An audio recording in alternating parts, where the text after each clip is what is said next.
Try going out. Okay. Okay. Nobody touch anything. Okay. All right. So James, go ahead.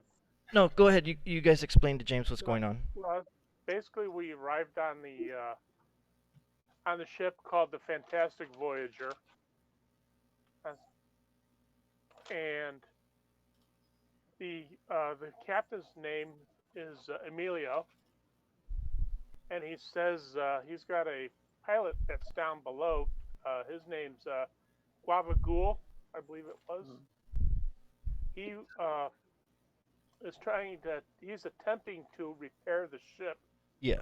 And the captain has surreptitiously asked us to try and help the pilot fix it. Yeah. And he's somewhere below deck. However, the way the ship is broken, it seems like the keel is broken because the main deck is offset about halfway round. So I believe it possibly be this is beyond a simple repair mend spell. Repair. It's gonna be what's it need a ship dock? Yes. We ain't got one in my pocket, so. No. Well, maybe we can use your doohickey here, since there seems to be a lot of metal within this ship. Maybe I've got two of them now. Also, let him know about the spirits. Oh, right.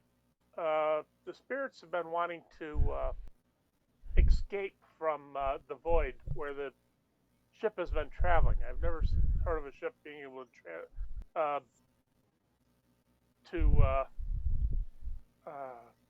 travel into the void between worlds, into the void, and I'm guessing the void is the area between planes of existence. I was watching on YouTube. They talk about it's also between worlds too. But I don't know that. You go with the characters. What the characters know, not what YouTube is telling you. So what happens is the spirits were caught in this void area and were being transported by the captain and his pilot to someplace other than the void. They ended up here, and the spirits are rejoicing in that they're no longer in the void. They're having one last big shindig before they go wherever they're supposed to be going. And, well, that's the spirits. Yep. That's why there's this party going on with them. Oh, I'd be happy too. Right. The only problem is it's going to take a long time to repair. Yes. While going down, I somewhat volunteered to help, and I guess Chris came down. Ms. Linda also came down. Yeah. And we came into their quote-unquote hold area, and there's just a bunch of treasures strewn about the hold. It seems like when they crash, things come undone and just became a big mess. Okay. Well, as far as going down, I hadn't had you guys go down yet. You just went to the edge and looked. And and I was telling you that the darkness is it's not safe for you to go down there with all the clutter and stuff going down because of the darkness. So you're gonna need some sort of light source to see everything. I'll yell over, say, "Hey, Captain, you got a light?" It's kind of dark. Can we all see in the dark? Yes, but it's so cluttered with damages that you guys can easily impale yourself.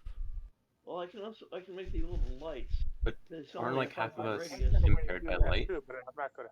I've got a way to do that No. too, but I'm not gonna give away any secrets. Only affected by sunlight, not light. Oh, okay. I can make. I've got my sword I can use. Which is why guys' sword. Yeah. And I've also got dancing lights I can use. Yeah, I got dancing lights stuff like too. that. But I don't want to give away any secrets. So hey, Captain, you got any light? It's kind of dark down here. Down there. He says, "Let me go get a lantern real quick." So he squaddles off or waddles off, whatever. In that, not what is it? Waddles. Scuttle? Yeah. Scuttles. Scuttles. Yeah, I said squaddles. Close enough. Combination of squaddles and kennels. All right, so he scuttles off. Big Pokemon evolution. Squaddles. You see him take a leap onto one of his masts and then jump across to the other mast to be able to make it to the other side safely without causing further damage to the boat or hurting himself. And then he goes inside one of the rooms and like his quarters, and he comes back with the lantern already lit, and he's doing the whole process again, going on top of the mast, jumping across and jumping down. So that's why you saw him the first time when he was on the mast, jumping across the mast when you guys were first approaching the boat. He was avoiding the broken area. Yes. Well, I was going to say, while he was going, I was going to make some of my little lamps. Well, then why didn't you just say that instead of having him go? But somebody was talking. Like who? That'd be that would probably be me. Well, somebody was chattering, and I couldn't get an word in edgewise. You just got to speak up. So okay, well, basically, I'll make some of my little lamps. They only have a 5-foot radius, but at least it's something. Okay. So while he's doing that, I'll make a couple of lamps. Okay, so then he comes back with one lamp, and it's got a 15-foot radius. Little lampo. Yeah. Okay. And he gives it to you guys, and he passes it on, and he kind of he doesn't really pass it to you guys yet. He looks below to see himself. He just takes the light to look below, and then now with that light, the reflection of all the coins is causing what's it called, a ray tracing effect, where light is bouncing off of other objects, and now you can see the treasure. Oh. You can see it's a huge wealth of treasures, and when the captain said that it's treasure from several planets, you believe him. You see all kinds of reflecting gems of different colors and assortments, ornaments, objects like candlesticks, cups, plates, dishes. Like, it's all mixed up. Nothing is organized. Whatever happened here just turned into a big mess. There is wood sticking out in various places, but it's all over the place. But you also notice there is a rock protruding from the gold pile.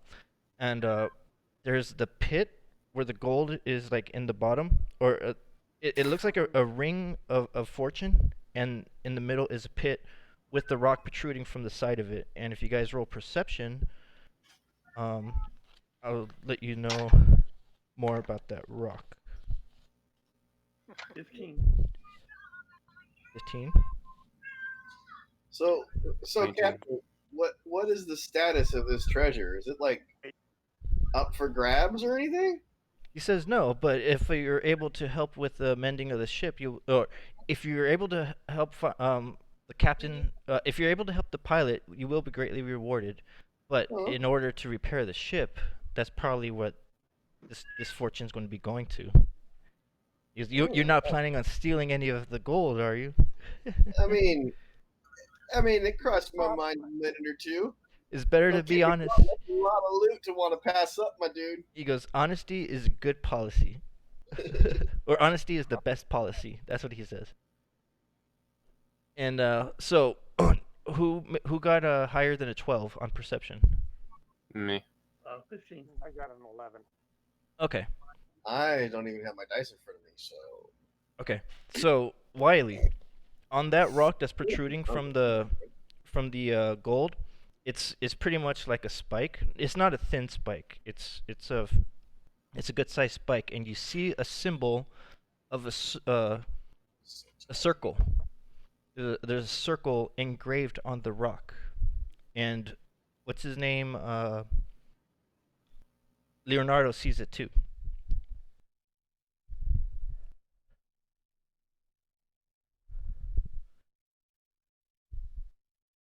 Did I just lose everything? I'll go over and study it.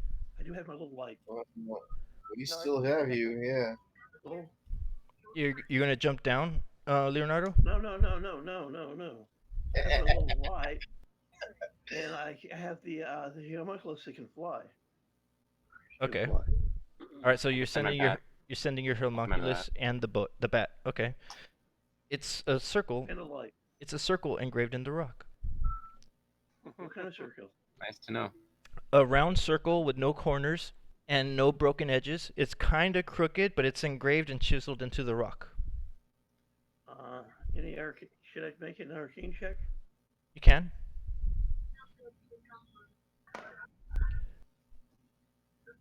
15. Okay. You don't recognize it as a spell of any sort. It looks just like a circle. It's probably around a 2-foot radius, so it's like that big circle. I'll basically ask anybody if they have history. I'll roll history, I guess. Why? What's up? Oh, we've got a circle down here, and I'm not sure what it's for. I'll just roll history. Can I do that? Go ahead. Make yours. Did you get the money network? 15. All right. You can think of like the circle of life. That's what the closest you can think of. But other than that, it looks like it's a circle engraved in the stone. There's Yeah. And we get paid in different time. So Okay. It's a circle in a rock. Neat. 7:30, 8:30, 9:30, 10:30. Like 20 minutes early. That's on. I have no idea. okay. All right. So nobody has any information on the circle. I rolled a 6 on Arcana. Might be a so. Well, it could be No something. idea. Well, maybe with It's a gravel circle axe. engraved on the rock. Yeah, Somebody. That's it. So. Did he mention something about a circle of light? How much money? Life. Life. Were you expecting that? Oh, Oh, this. I know Bard once. So the circle won't be broken. Well, I'm not gonna get that much because my shifts Sorry. have been hot. Okay. All right. So that. you see the treasure mixed in with wood and debris. A lot of the wood is splintered and what's it called can easily impale somebody if they take a wrong step and fall. You don't think it's going to be a safe step on the golden treasure. I don't think any of you have ever walked on a treasure hoard this big. In fact, this hoard is actually larger than the what the dragon hoard was when you met Themberchod. So Themberchod's hoard, it's like almost a third of what this is. Are there any books? Bard's gonna be jealous. Books, scrolls. There probably is. You probably got to go digging for it though. Well, I've got the homunculus down there looking. Are there any golden shovels? Are you trying to take some of his hoard? No. I'm looking. Just fine. I'm searching. looking. Now, when I find it, I'll ask. Looking for books, scrolls, artifacts, Now- objects. I Yes. want to find the Taking captain anything. first. There's a lot of stuff in there. Captain's on board. The pilot's somewhere down here. Pilot, Let's yeah, the start pilot. with Okay. I'm gonna step in Okay. slowly. Okay. And I'm gonna start calling out for Guava Ghoul. All right. So as you start climbing down, roll your dexterity just to see if you could climb down safely. 15. 15. All right. So you find some of these broken boards are actually stable enough for you to climb down, and you can tell the people if you want that take the path that you took because it seems to be most stable. Hey, yeah. Hey, step where I step. All right. And then when you get down to the ground, you're going. Which part of the treasure are you going to try to land on? Are you going to try to land on the bottom of the pit? Are you going down at the bottom? the top of the ring? Bottom of the ladder.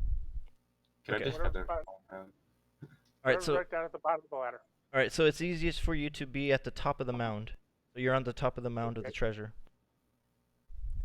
And I'm going to call out for Guava Ghoul. No response. Where are you?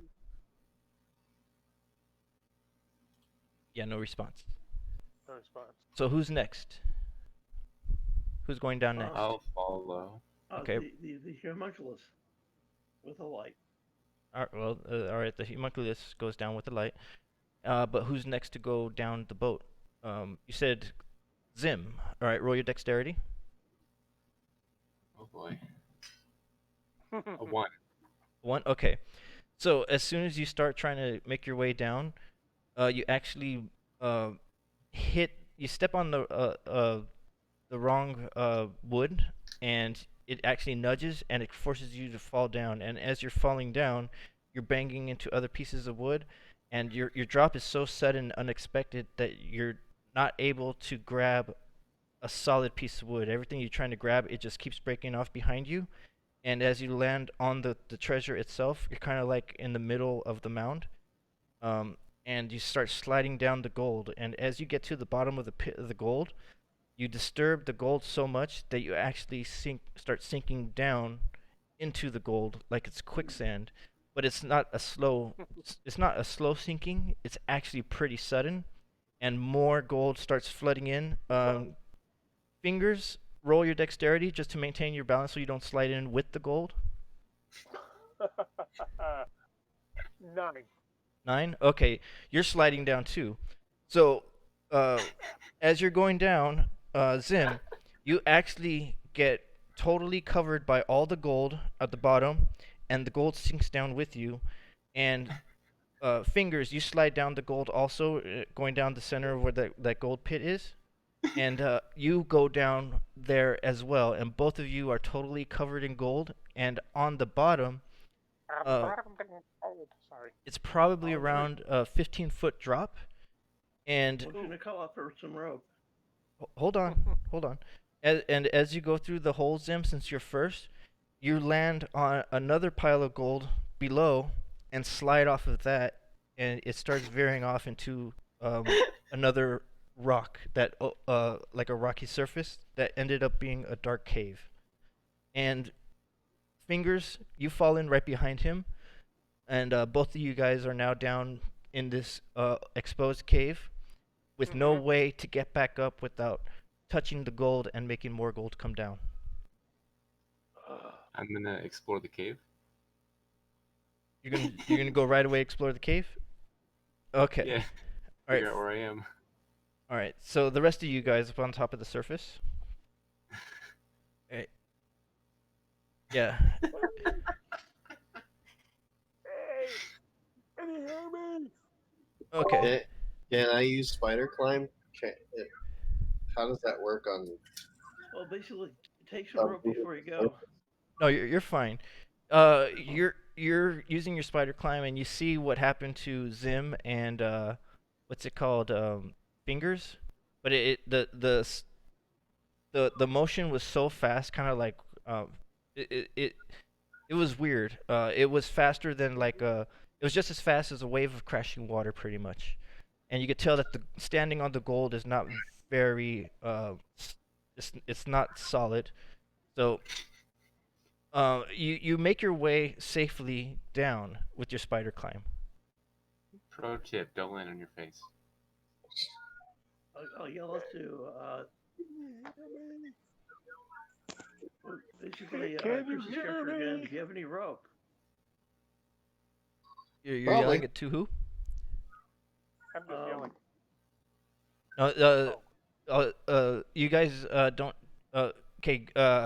Fingers. You're trying to yell, but nothing's going through. And Zim, you're like, the echo effect is actually pretty loud where you're at, and you're trying to explore it. So, Leonardo, you're asking who for rope? I'm trying to remember Chris's name. Ms. Lindra. Miss Lundra, if you have any rope before she went down. Probably. Oopsie. If she's already down. I mean, in all fairness, Well, I've it's a never great idea. really needed rope, so. Well, no, I'm saying for the other party members. Well, Oh. do you even Like you know? said, remember Do you even who- know? Do you even know if it's safe to go down there though? Well, I know it's not safe. That's why I want to make sure he's got rope. How's the rope going to get down there? I'm fine. I use my face to break the fall. Well, basically, if we have an object, I can tie it onto the end of the rope, tell it to the party members about securing this end of the rope. If I have to, I can use mend, and then trek the rope down. Okay, so well, you tie the rope onto something sturdy. Well, actually, I'll use the mend spell. Okay, all right. You can manufacture. Okay, so He can use the min spell to connect 2 lengths of rope into one.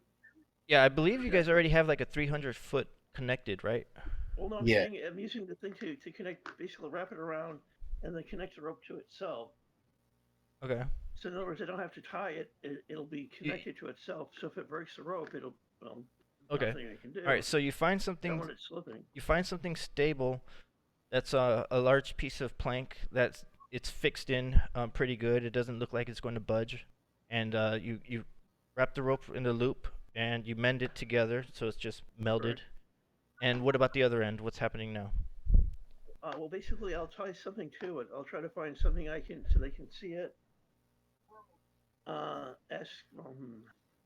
Did I give anybody one of my lamps? Well, did you go down there? I don't think you went down there. No. Listen, no, wait. Absolutely not. Wait, you didn't go down in the hole, right? Like you didn't go down. You're still on the top of the boat. Right. Okay, you are. Ms. Lindra is down where the treasure room is. Leonardo's on top of the boat. And I'm in a cave somewhere with fingers. The homunculus is down though. Okay, so your homunculus goes down. It can fly. Okay, and what's it doing? It's basically searching. It's got a search of 14. Yay! Okay, well, searching what? Tell me. Like, what's your homunculus doing? We'll try to find where the party members went. Remember, 2 people went down and they went sloosh. Yeah. Not there anymore. Exactly. So what's your homunculus doing? Well, it'll be basically spawning, trying to find them, talking to, because it has an intelligence of 10, talking to Miss Lindra, finding out what he knows, if he knows, if she knows anything. And what's the next plan? To find the wayward members of our party.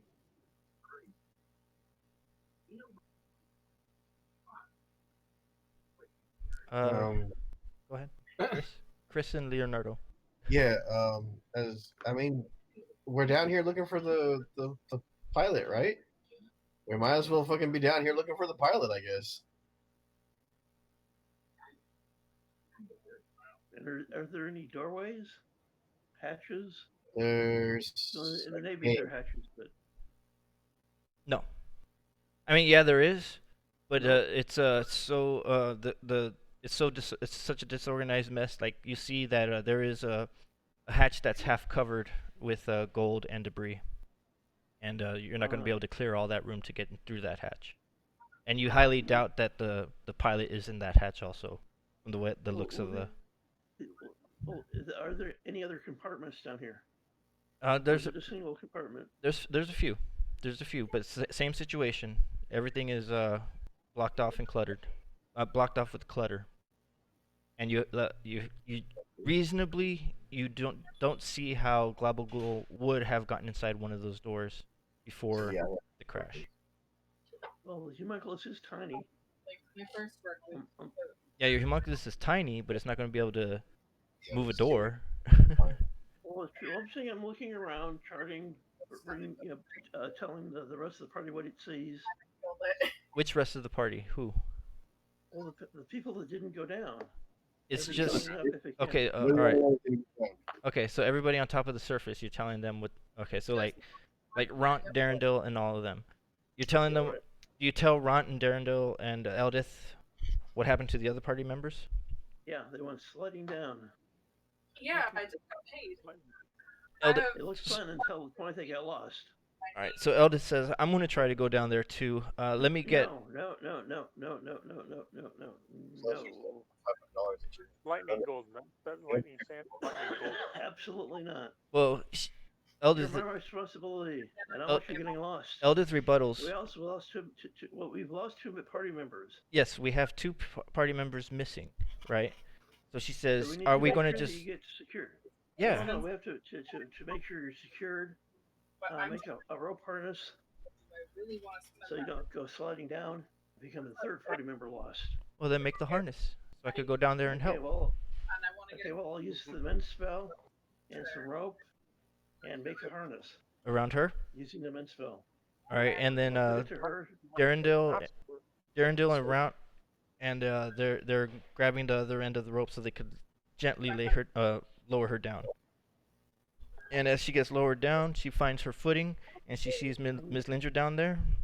And I was gonna say before she goes, I want to make sure she has a light source. the homunculus is down there, right? Yeah. Okay. Yeah, the homunculus has the light source. And the regular switch is 3 Well, I want to make sure she has one of the little 5-foot radius lights. Okay, fine. You give her one, and she's got one as she's going down, and okay, so she's got it. She's down, and she lands on the. She navigates herself to land on the top of the fortune mound, so she's not in that crater. Okay, well, basically, homunculus will keep a steady chatter with her. Okay, so we want to make sure, basically, so we know exactly where she is, so she doesn't go down the ice or down the gold. Okay, so she's still staying on top, and she's got this harness on her that's mended together, so she's gonna have to cut it to get it off, right? Well, I guess yeah. I told her not to take it off because, like I said, it's not secure down there.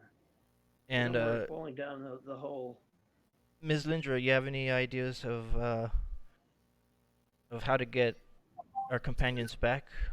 Should we pursue? My paper check is mostly going to go to my grandfather because I owe him. Who are you asking that to? Me? Yes.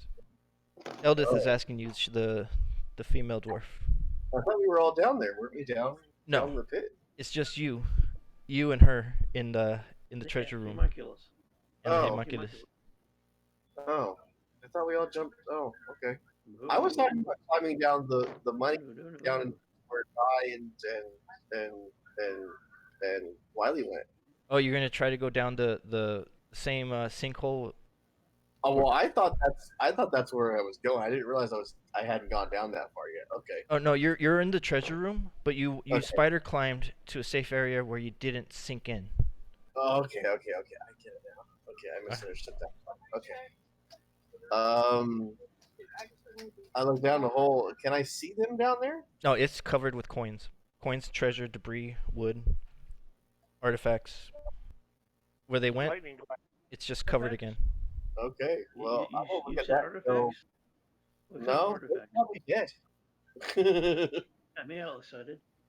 It might be dead. I'll shout down and see if they call back. All right, You guys alive? and well, you don't know if they hear you, and then Guy, you don't know if they hear you above, but you guys don't hear each other because you're both yelling. So yeah, so I pretty much turned to Eldon and be like, No. they're probably dead. I have no way of getting down there, and I don't know about you, but I can't breathe gold. Well, neither can I. The only So what's the? problem is I wish we had a sending stone. Sending stones would be happy or helpful right now. Well, yeah, but unless they have one with them down there, which they It's probably not going to do us any good. yeah, it's not gonna do us much good. Hold on a second. Do I got a spell? Can I do locate person? Hold on a second. Close enough. Good. I'm glad you said that. Okay. The closest thing that you this have. Wait. Hold on. The closest thing that you have, Miss Lindra, to that is being able to teleport to Zim because he's a member of the Society of Brilliance. I was just gonna say that I'm more worried about fingers and myself, then I can just teleport back up to Miss Lindra. Yeah, you can do that too, Zim. You can go back up there. What are you gonna do then? Who's gonna do what? I'm not gonna leave fingers down here, so I'm just gonna explore around. Well, you wandered off down the cave. We can only do No, that just looking, today, just though. looking around. I'm not leaving you on your own. You can only do it once a day. Yeah, so I'm not gonna waste it All right. on the possibility of him being buried in coins and just straight up dead. Okay. So So I'm looking to see if I can cast, like, detect person. Can you do that? If I remember how to spell detect, detect. There we go. You can't. There's no detect person. Is it locate? Locate person. But if I can spell that too, LOCA. Locate animal. Locate creature. No, that's a level 4 spell. I can't do that yet. Hold on a second. All right. Did he fall in there with his spider? No, the spider is above. Damn. Well, okay, I can do locate object. What do they? Oh, the sword. Okay. So I cast locate object to see if I can describe or name an object. You sense the direction to the object. As long as the object is with us, if the object is in motion, you know the direction of its movement. So yeah. okay. So yes, I can do locate object on the sword. It's below. Okay. Below is you. it moving? No. It's below. It's below. But it's not moving. No. And okay, then I'm just gonna stick with my assumption that they're dead. Okay, and then Zim, Well, I know better. as you start to explore, it's a 10-foot wide pathway, and it seems that there is a narrow opening veering towards the left, literally like to another passage, but straight ahead of you, it looks like where the corridor should have continued, it's caved in with rock. It comes with like a card. All right, so what's the ideas? What's you guys' plans? A brooch. But that was a good track on the sword. So, any ideas, Fingers?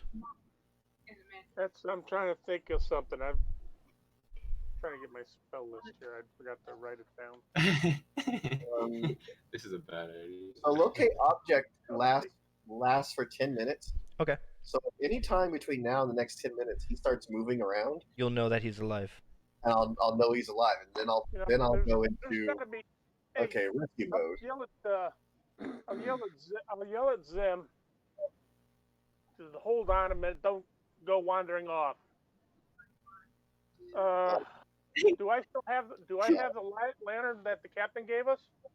Yes. Still, or did I happen to let it go? Oh, you got it. You got it. Okay. So gold melts easily, right? Is it still dark in here for my dark vision, or do I still need the lantern? You still need the lantern. That's the only light source. I mean, you'll. Okay. I can cast create bonfire. Just on a whim. Okay. Okay. Zim, don't wander off, and I'll start after him and saying, "Well, it looks like we can't get out this way." And your sword. I mean, when you say the that, way we came in is blocked off by gold, right? Yes. There's a pile of gold on the bottom, and then when you fell, the gold fell with you, but it recluttered again at the top, and it's about a 3-foot hole. Or to go down, it was a 3-foot hole that you guys just slid into, and it's cluttered again with gold and treasure. So if I were to cast create bonfire directly below where we came in, would the gold just start melting down? It's a possibility that it would drip down, but it's also a possibility that they would just fuse together and make a big clot. Yeah, they just have a room full of smoke. Don't do that. How the fire gets. But I won't do that. So Guy, what did you just say? You said something about being trapped. Frozen. Well, looks like we're stuck down here. Can't get out the way. Okay, when you do that, when you say that, I mean, hold on. When you say that, what's it called? Cinnabok comes out of the sword, and he says, "Trapped again? What did you do?" Yep. His shadow demon came out of his sword, and he like swirls in front of you, like arguing at you. He goes, "What did you do?" I got caught up by this little beast who slipped, and he tripped me, and we all ended up down here. Oh, by the way, how far can you travel away from this sword? He could travel. What was it? I think I said 30 feet. Was it? 30 feet.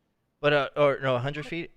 But Okay. what's it called? When you said that you slid down here because of the kobold, Zim, you see that the shadow demon like hovers towards you in kind of like an angry manner, and he goes, "So you mean to tell me it's your fault that I'm trapped in another dark hole for maybe another 1,000 years?" No, you got me here with you for the moment. I didn't. And he turns Oh. around. He goes, "I didn't say alone." Well, you are in a dark hole. So rude. Okay. Yeah. It can Okay. make you comfy and not very dark. I'll tell you what, I got an idea. See if you can get up to the top, up to the main deck of this. We're evidently underneath some sort of ship that ran aground. And he looks up. The demon looks up. He goes, "You mean to tell me you want me to travel through the wall, through the gold, and who knows how long of a distance it is there, possibly get trapped in the wall, and get hurt in the process?" You mean? Well, can't you Ask him if he wants to stay there. become incorporeal? And he looks around and he goes, "Yeah, but how far? Okay. How far was the drop?" And he's looking up. Maybe 20 feet. 30. Oh. I'm not injured, so it wasn't that bad, that much. He Maybe says, 30 at the most. He goes, "Well, that's different then." So Zim just goes off to the side and just can't get up there. Just come on back. Okay. And Zim, what were you saying? I'm just gonna get comfy. We're gonna be here for a while probably. All right. I'm gonna cast Galder's Tower and just make like a bedroom and a game room. Okay. All right. So the demon flies back to you, Fingers, and he goes underneath the hole, just looking at it, and he's like, "Ugh." He goes, "Anything is better than being trapped again."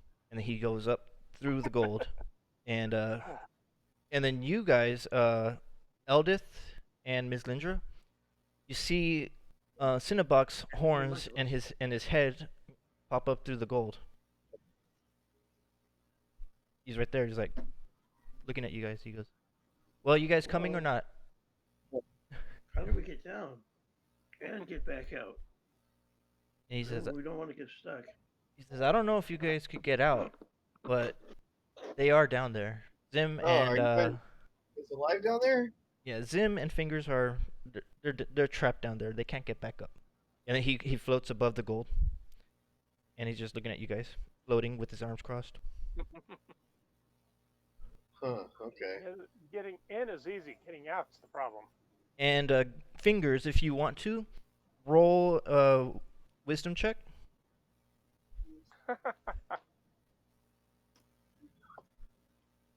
Not bad. They did take. Wisdom. 17. Okay. So, any idea about what that circle on the rock meant? Well, it could be anything from a Oh, I'm asking Mars- Fingers. I'm asking Fingers. Okay. Honestly, I don't recall there being anything with about it. It's just I remember it being a symbol from somewhere. I just don't remember where. Honestly. And You see this? let me check my notes here.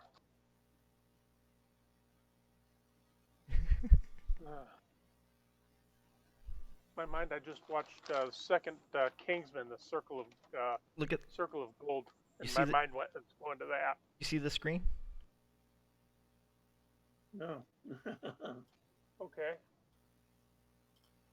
Okay. Yeah. Now you got it? Remember now? Yes. Okay. Okay. I think I remember that. So I think we found. Okay. I think we found it. Come to think, yes. Okay. I'm not going to say anything to anybody else because there's. Okay. Everybody tried, but nobody was able to figure it out. But now you got the idea. Yes. Okay. So, I'm gonna sit. you're gonna sit? I'm going to sit on the pot of gold, the scree that's come down from the gold pile, Okay. and knock on wood, some of it's going to find itself in my pocket. All right. Let's see. Feel free to come join me in my tower. You get away with 20. If you want to try to press your luck and get more, you can get more. 20 gold. Oh, what's it Well, called? You just took a handful, not like. really. And so. Listen, I think it's okay. Not offhand, but okay. All right, and so Cinnabok, he's asking you guys. I don't know how much longer they're going to be. He's telling Ms. Lindra, I don't know how much longer they're going to be down there and staying in place waiting for you guys, but I'll let them know that you guys know they're alive. There's a lot. Yeah, because I'm not sure how to get down there without making the whole situation worse. We can look for a way down from up here, but I don't think sliding down this gold's a good idea. There was Take a while. there was another corridor further down inside of there. So I'm gonna go back down there, let them know that you guys know that they're alive, but Zim was starting to travel and explore the area, and so there is something else down there. Okay, well, yeah, have them look for a way out from there, and I'll look for a way in. We'll look for a way in from up here. Okay. And he goes down, Cinnabok goes down through the gold, and Cinnabok comes back and he goes, well, they have no ideas to get you out of here, and they don't want to come in here and get stuck. So they recommended, Ms. Lindra recommended to go and explore, see if you guys could find a way out. I already can get out. I'm just worried about fingers. That's what I thought. Okay. And he goes, well, you have a way out, I have a way out, but as long as my sword bearer is right here, and if he dies, I die, and that's not good news for me. So if you want to leave, sayonara. I can take the sword with me. That doesn't, and he says, you could take the sword with you, but that doesn't fix the problem with fingers. He could still Wait, have I them. wonder, can I just like hold on to fingers and then try to teleport and see if he comes with me? You want to try it?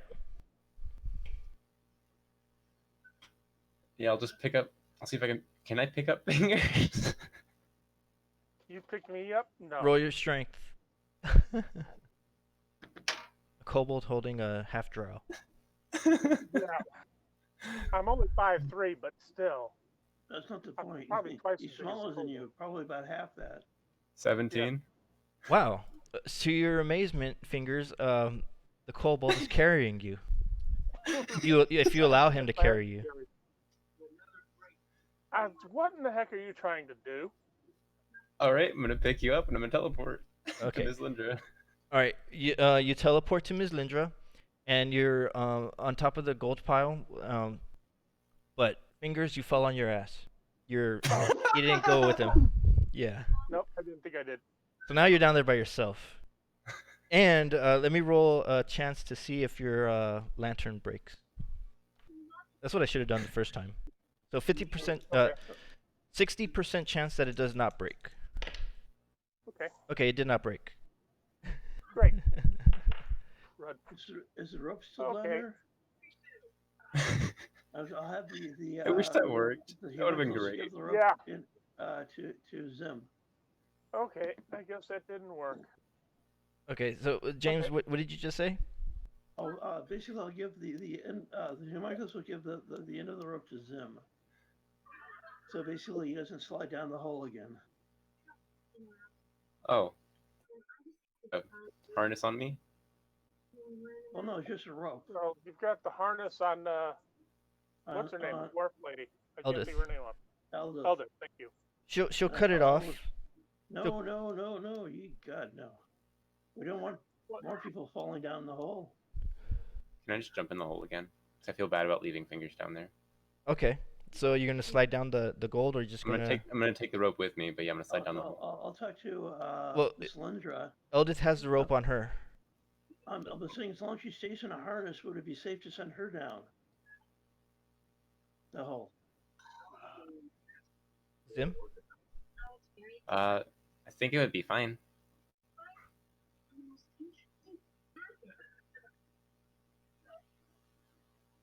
You guys need to talk to each other. Examine the other way. No, I'm gonna head down the hall. Okay. Calling out the pilot's name. Okay. She may have fallen down here too. All right. So I'm gonna go Leonardo. back down the hole and I'm gonna catch up with fingers. Wait, hold on. Leonardo Okay. is talking to you on the top of the boat. She's like looking down into the broken crack, talking to you about going back down there. So you two interact. Well, basically, I've got Eldith hooked up to a rope. Would it be safe to send her down the hole? So basically, she'd be attached to the rope, attached to the top, and maybe they'd be able to try to figure a way of getting them all up or not. I don't Sounds wanna like a send good her idea to down. me. I say we try it. So Elda says, "You want me to go down there with the rope tied onto me, and then you guys are gonna pull us out of the gold, right?" Yeah. Okay. If you Oh my want God. to, if you don't want to, you don't have to. I'll do it It's instead if you really do not want to. optional. She says, "Well, I'm willing to go down there and help out Fingers. So if that's what it takes, that's what it takes. Are you ready?" Okay. The big lines So of she color. kind of like slides down, and she Well, to uses. make sure, remember it's attached up here. We want to lower her down. We're not going to let her drop fast. We're going to. Well, Darendil and Ront have a hold of her. They still have a hold of the rope on the top. So probably make sure it's like 3 or 4 people holding on to, because we might have to pull it more than just Elda. okay, so Eldith starts to slowly go down on top of the gold, and there's and Ront and Darendil are gradually easing on the rope to let her down. So she goes on top of the center of the pit, but nothing is happening. More things. Yeah. Cannonball. What is that? Is that a phone? Yeah, it's my phone. Sorry. All right. So yeah, she's down. She's on top of the gold, and she's like, maybe I gotta go fast. She tries to jump on it. Zim just goes cannonball and She rolls down again. She tries to jump on the gold, but it's not working. It's not going down. So Zim, you're gonna try to slide down. Might as well. I already did it once. Okay. So when you do that, that disturbs everything, and the gold starts flowing from behind you on the mound, and then it starts doing a rippling effect around the whole thing. More gold's going down, and then now you and Eldith are going down the hole. And when that's happening, Ront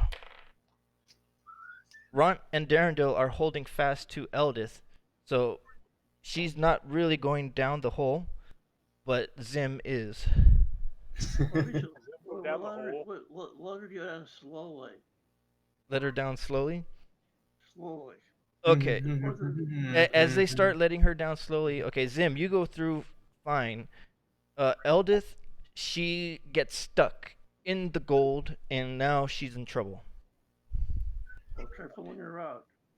Pull her out? Okay, so they start pulling her out, and she's trying to get her breath, and she's like, "What are you guys doing? Trying to kill me? Trying to crush me with gold?" That's the worst way to go. Well, basically, pull her up, and we'll try finding a different way down. Because this is not working. She says, "No, I think it's just your idea of trying to go down slowly. That's what's not working." And she yells out to Ront and Darendil. She goes, "Let me just go down there. Apparently Zim went down there. Don't let me go slow. That's going to get me stuck." And Ront's like, "Okay." And I'm gonna go catch up to Fingers now. And how much slack do they think they need? They discuss with each other. 40. I shall talk to talk to Zim, or is he gone? Zim's gone. He's down there. Well, that was a wonderful idea. Was it really? Well, it's like, banging your head against the wall. If banging your head against the wall is a good idea, yeah. Okay, Should have so told Miss Linda to make Like sure she to stayed find up out here some- just in case. Well- Basically, I'd like to have found some information before he went. yeah, because nobody knows Well, how it's much. a good idea, but Nobody knows how much slack How far? of rope is needed. But you said to give him 40 feet of slack, right? At least. Okay, so then they give her the slack, and she tries to slowly climb up the top of the gold mound, the ring, and then slide back down. And as she starts sliding back down, that ripple effect happens again. More gold goes around, and she sinks in, and the rope goes, and then it stops. And what's it called? She's on the bottom, and Eldith, you now Fingers and Zim now see. Well, you guys hear more gold landing. Fingers. You had already started walking to go check it out.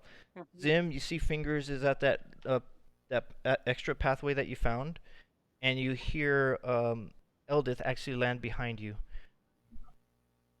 Okay, so now you three are down there. And what's next? Hey, Eldith. Let's see if they can get you up back up now. How do we let them know to pull me up? He's not turning off. 2 tugs of the rope. All right, she's pulling on the rope. Okay. Well, they get 5 or 6 people to help pull her back up again. Hold on. So she's trying to pull the rope, but the rope is tight from all the pressure of the gold, so she can't really pull it without making more gold come down. No, you have to fight him. And eventually, You have to fight with him. more gold coming down, it's going to clog up this entranceway entirely. So what she does is she starts kicking some of the dirt.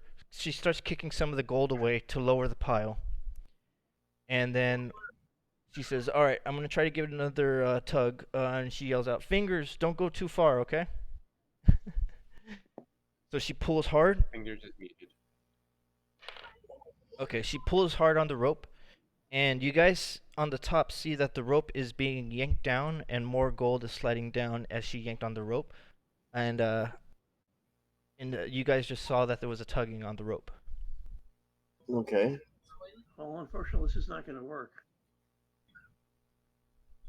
You said there was another hatch down there? It's not going to be able to get breached. Should we try pulling her back up? Should we see if that works? Well, we can try. Okay. I can try the men's spell and try mending some of the gold together so it doesn't slide. Ooh, that'd be a terrible idea. You can't even see what you're trying to mend. I mean, are you trying to mend from the bottom of where? Down there. No, are you trying to mend the top of the gold pile or the bottom of the gold pile? Well, it'll be the top. I'm saying it's through the homunculus. I can have it cast the men's spell through. I can cast the men's spell through the homunculus. Yeah, but what part of the gold pile are you trying to mend? Well, it'll be the top. Try to. Okay, you can only do a scratch 1 foot long, pretty much, like a tear. So armor being put together, you're going to make a gold bar of coins, pretty much, right? Well, this is a waste. We're going to have to try the other way down. What's the other way down? You said there was another hatchway down. We have to move the gold off the hatchway to see if we can get down that way. So we're going to have to bag coins or crate coins or find out if he's got any barrels, crates, or bags. The captain of the ship. Are we inside of a living creature? No, you're in a cave. So, okay. In order to try to organize the mess to be able to get through one of the doors of the boat, you're going to have to do a lot of sifting of debris and gold pile. You're going to have to move the far end of the gold pile to even move the gold to clear that doorway, if that's what you want to do. Well, we don't have anything else to do. I'm trying to figure out how to get down there, and the only way I can think of is to move the gold. We're not going through it. I didn't hear what. I'm not a big fan of that. Oh, Ms. Lindra, you came in broken. Oh, I said he's got a point. It's not like anything else. You know, we're not jumping into that pit to try and get score on the goal either. So we might lose stuff to see if we can't get down to him. So the pit's full of gold and you don't really have a way down there. Did anybody make that out? Kind No. of. Unfortunately, I'm a text. The pit's kind of too full for gold for anybody to make their way down there. Can you type it in the message? Chris? Unfortunately, I can't see it. It's gonna take forever to type that. There you go. Message. I can hear you You're now. not I can hear you anymore, now. though. You tied up. Hold on. Let Okay. Chris talk. I can hear him I now. was gonna say he's got a point as far as moving stuff. It's not like we got anything else better to do up here, so we might as well start moving stuff out of the way to see if we can't unblock the doorway to get down to him. Well, the doorway is part of the boat. The gold is not an option. Yeah, I know. The doorway doesn't necessarily mean that we get down to. It doesn't necessarily mean a path to them. But none of us are. I'm not jumping into that pile. I'm not jumping into that sand pit of a gold pile. Okay. Sorry. Okay. I'm going to ask Ms. Linda if she'd like out of that harness. I'll walk back and ask Ms. Linda if she'd like out of that harness since we're not pulling it back. Eldith, you mean? Eldith, sorry. Yeah. You're right.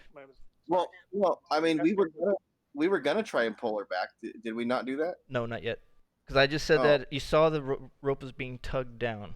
And that was and then I said, do we want to try and pull her out? And then he said, we said we should probably try that. And then we got off on a tangent. Okay, I wasn't able to hear that. Okay, so Runt and Darendil are pulling her up, and they're pulling up on the rope. Other people too. Okay. So you see that the rope is being pulled up, and what's called Fingers and Zim mostly. You see that Eldith is being pulled up, but when she's being pulled up, the gold does not diffuse to go down. She's making a clogged hole, and they keep pulling and keep pulling. The rope is stuck, and when they were able to pull the rope up from the top, you guys could see the rope no longer moves no matter how hard they pull. And Zim, you see that Eldith is actually being constricted from the pressure of the gold on top of her and the rope trying to pull her through the gold. Well, I mean, once the rope stops giving, like once we can't get any more, once the rope stops being pullable, I'm assuming we're all going to stop pulling the rope. Well, they're on top. You want to yell that to them to stop? Yeah, I mean, if they're trying to pull against an unmovable object, it's like, dude, you guys realize you might be crushing her, right?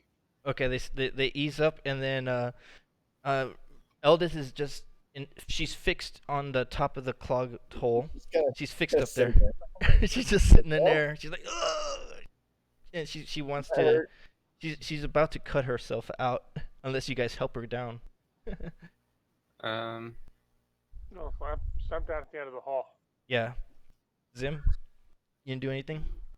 I'm able to remember how this works. Can I cast this from a distance? Hey, can we play telephone? You could try it. Like, no, I'm serious. Like, I grab a goblet and I tie it to the end of the rope. And I start talking into it and hoping that the vibrations maybe go through her body and out her mouth. Elvis will feel it in her body and get the same idea. I'm gonna try and play telephone with this rope. Well, if it wasn't gold, if it was something else, like maybe something that's not as dense, it might be able to work. But even then, the vibration is going to get diffused by everything else. So it's not going to work. That's a fair point. Okay. It was a good thought, though, right? That's something the artificer should have thought about, being an inventor. Okay. Well, that's what I was thinking about. Unfortunately, like I said, sending stones.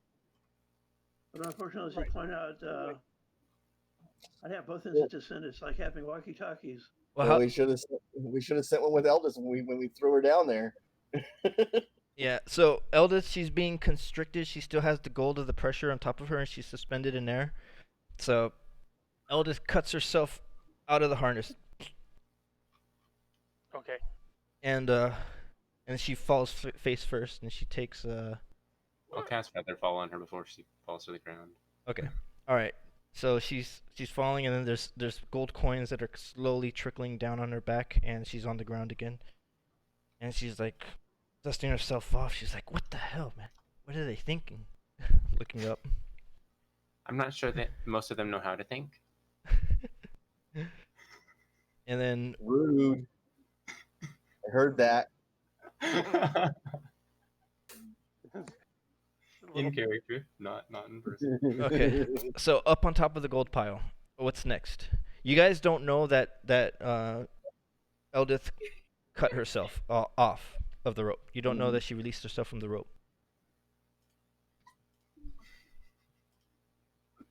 No, I'm out of ideas. Well, like I said, if we could find out if he's got barrels, sacks, or bags, something to remove the gold.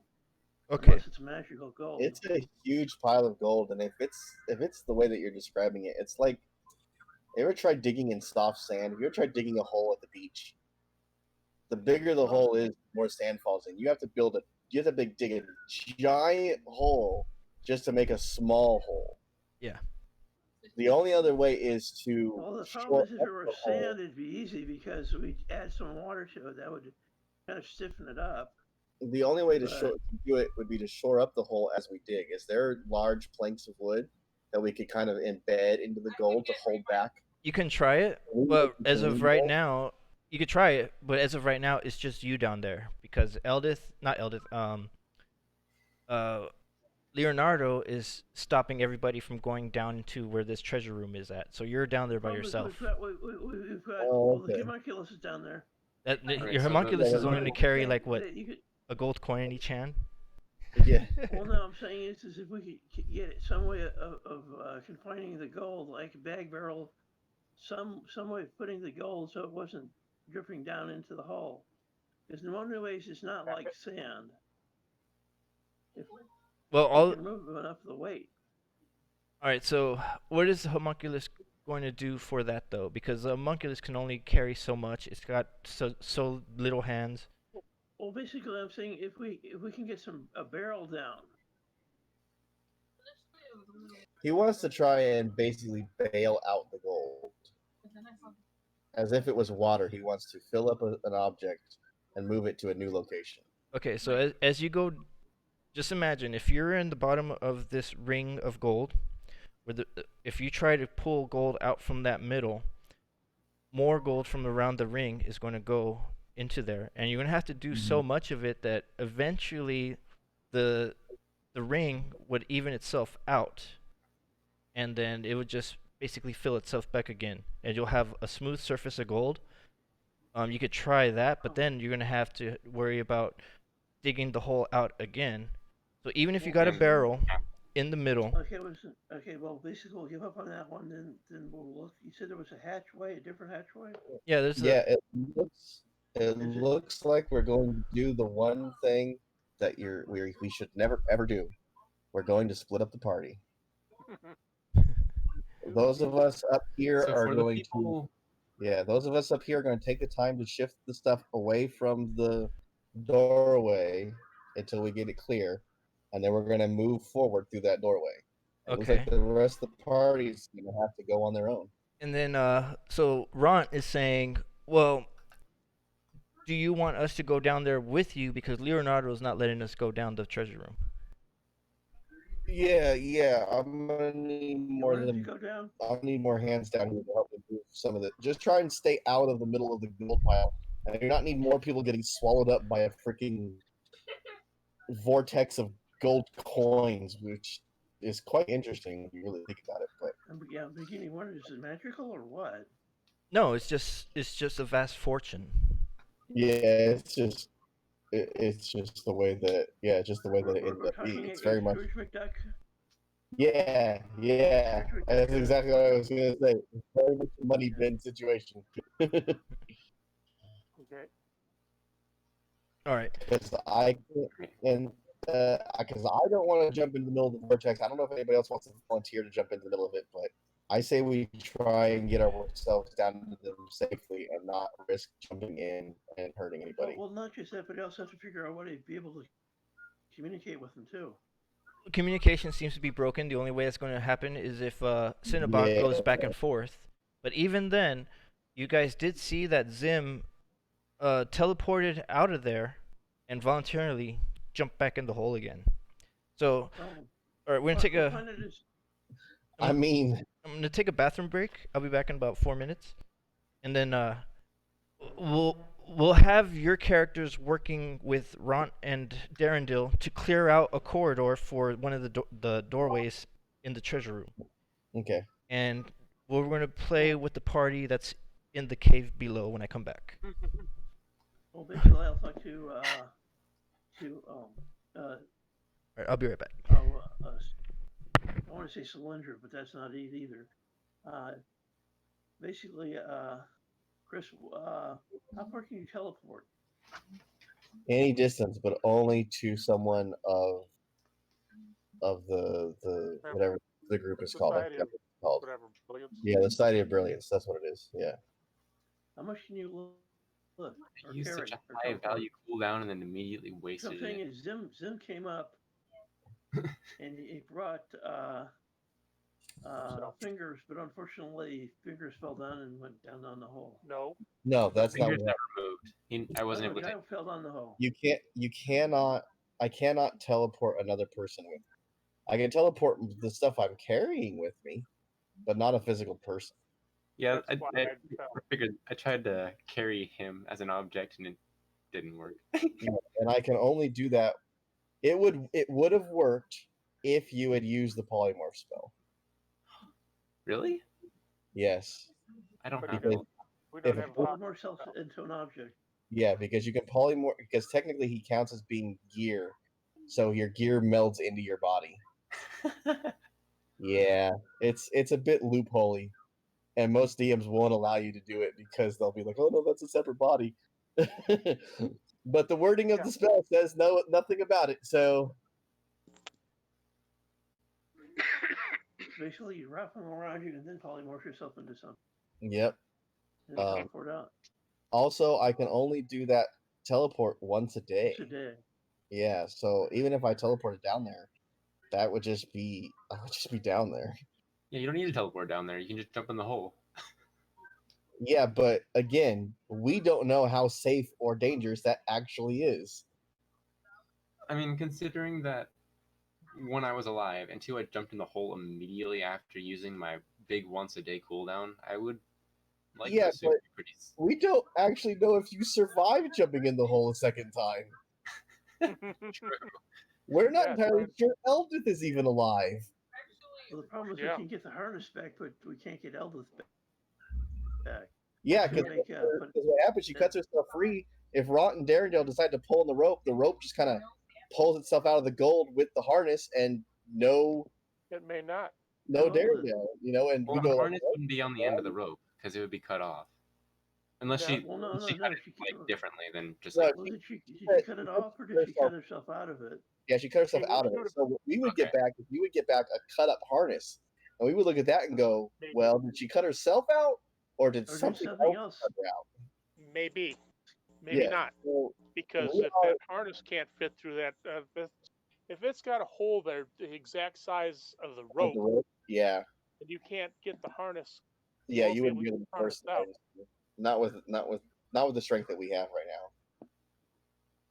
So the problem isn't about how to get down there. It's about, as far as characters go, and as far as living beings in this world, we do not want to just jump into the maw of a dragon. By the way, did any of you remember what the reference is that Daniel held up? Was that a No map? references? The meaning of the circle? I don't know. No. I thought that was a map of the Underdark. Like it was kind of. Hard to Yes, see. it was a map. But do you guys remember a map with X's and O's and crosses and Oh yeah, it was like the treasure other map. stuff on it? Yeah. Okay, that's what he held up. No, My character knows nothing about this. I don't think. I I never didn't- was shown. I didn't even notice that. Do we have that? Don't you have that? And he's back. Okay, You got so I got it. Yeah, you got it right. so Yep. before we go So, with the before we go with the cavern below, I'm just gonna roll with Darendale and Ront to go down and support Ms. Lindra with the gold idea. If they fall in the hole, they fall in the hole. Unless you want to try using that rope again. Well, we've got more than one length of Well, rope tying we can people try. together. Tie people together. Okay. Basically, we'll ask them if they want to go. Well, yeah, I'm they not- want to. I'm- They want to help out. They're trying to help out, but you were stopping them. Well, yeah, but they don't want to. Do they want to jump in the pit of gold? Oh, and get stuck. they're going with your guys' idea. They're listening to you guys. Okay. And So try if I to told find a them to different jump way off the down. cliff, they will. It just Alright. doesn't seem to be a good way. Okay, so they're going to help go down with the rope carefully, and they're going to support Ms. Lindra on trying to open up one of the corridors, one of the doorways. Because that seems to be the best way. All right, so It's now going down the hole, not helping. we're going to. Like I said, we can get down. Can we get out? All right, we're gonna do. We're gonna do a 2-player game for now. It's going to be Zim, Two-party game. Fingers, and Eldith. So, Eldith, she wants to get out of there. She's telling you guys like we do really have to find a way out of here. And Fingers is up ahead, so she tells Zim, "You ready to go?" Yeah. Hey, Fingers. So Yeah. there's a path that's kind of blocked off, and there's like light coming through it, right? No, there's no light going through it. It's Fingers has the lantern, and he's at that other small opening. It's like a 4-foot wide crack in the wall. But there's like, it looks like it should be a way out, though, right? Or It's just kind of blocked. a deeper way in. Yeah, either that or yeah. Okay. So Alright. can we just go through there? Yeah. All right. So you Okay. guys are caught up with Fingers, and Fingers. Who do you want to take the lead, or do you want Eldith to take the lead? Well, I'll give the lantern to somebody else. Because I'll try and take the lead and try and be somewhat Well, Elvis is stealthy going about it. my No, the James, you're little not there. lights. James, you're not there. Oh no, I'm not there. But I'm saying she had one of the little lights. She It only did. has a radius of 5 feet. Yeah, but the other one has the radius of 15. I can The only honestly problem is just it requires create oil. bonfire, like wherever we're going, and just create a new light wherever we need it. Okay. Although it's kind of dangerous, but yeah. All right. So If we walk too close, we'll just burn ourselves. you guys are what's it called, boxed in this 10-foot wide tubular passage, and as you start trying to go through that 4-foot crack, it does open up into another small passage. It's a kind of like a wider room, and the ground starts turning into from solid rock into what you see almost like tiled rock. So What's the pilot's name?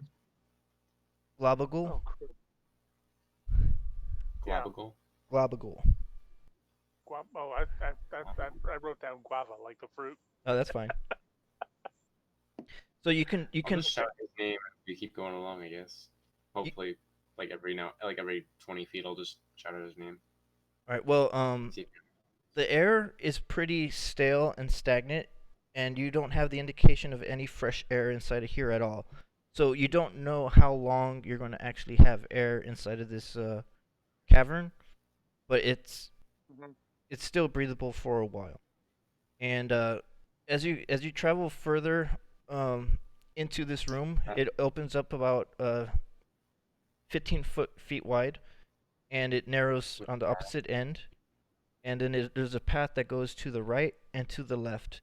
But you also do see that there's moisture and condensation inside of this room, or inside this cavern. And it is kind of hot and kind of humid, but not hot. It's just trapped air, stuffiness hot. Okay.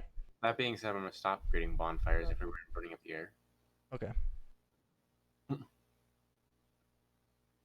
All right, and so there's a path to the left and a path to the right, and these paths are roughly 5 to 7 feet wide, with jagged rock walls, but the ground is still tiled.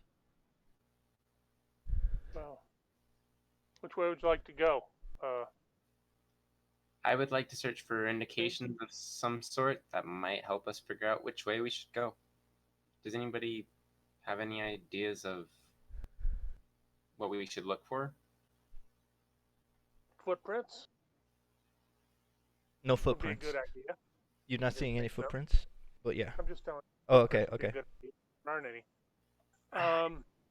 Okay, so One to bring up Eddie, the map. flip a coin. Heads we go left. Tails we go the opposite of right. So let's go left. Okay. All right, you guys go left. And after traveling about 30 feet, it opens up into a square chamber. And this square chamber, it's smoothed out rock on the walls, and it's a perfectly cornered, like a built structure. And on your immediate left corner, there is a puddle of liquid, and on the opposite end of the room, there's another corner with a liquid there as well. Oh, crud. So there's just 2 puddles of liquid in the corners of the room.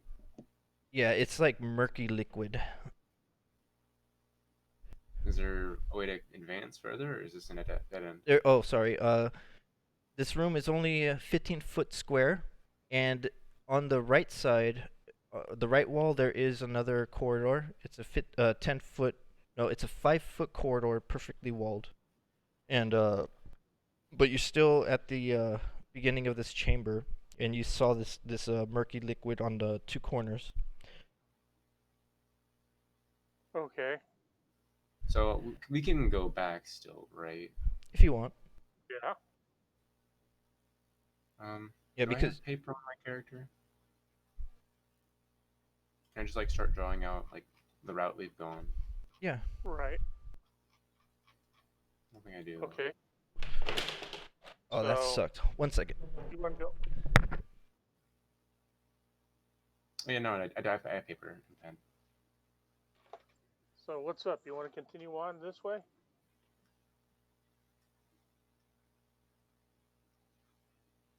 It doesn't split off again, though, right?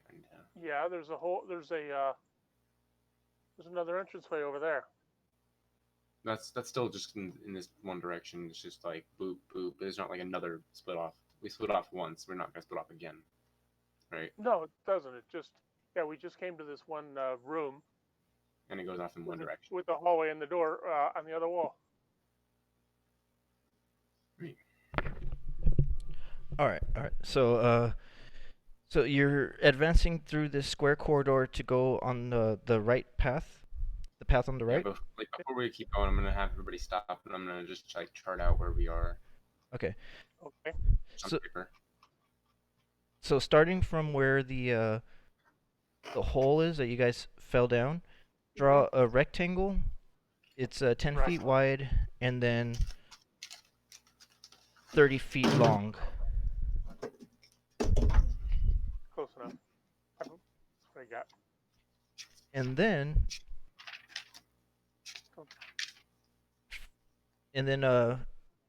5 feet from the edge, that's where the crack in the wall is. Right. And it's a 15-foot round chamber, or 10-foot round chamber. And straight ahead is an opening that turns into a path on the right, and then a path on the left. That's where you guys went. You went on the left side. So on that left side, draw a 25-foot long corridor veering towards the left. That's close enough. We started in like a little cave, and then we went down a 4-foot wide corridor. How long?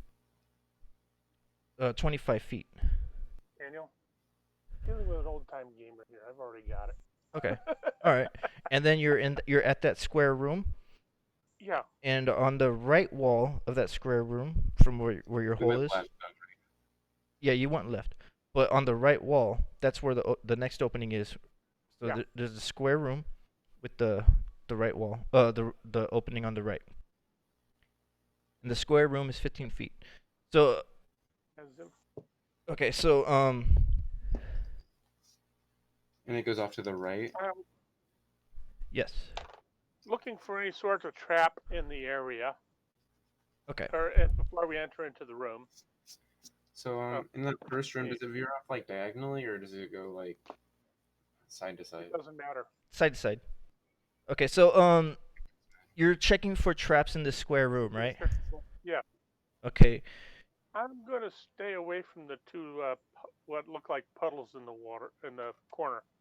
All right. So So, the one closest towards the opening, the next opening, yes.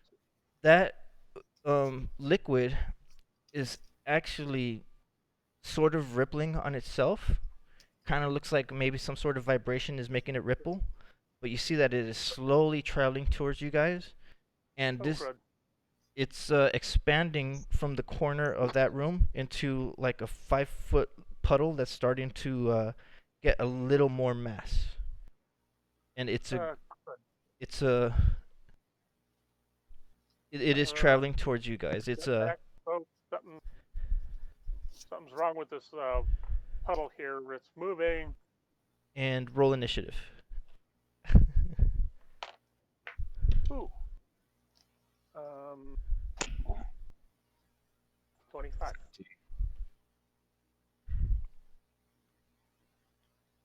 Okay, Fingers got 25.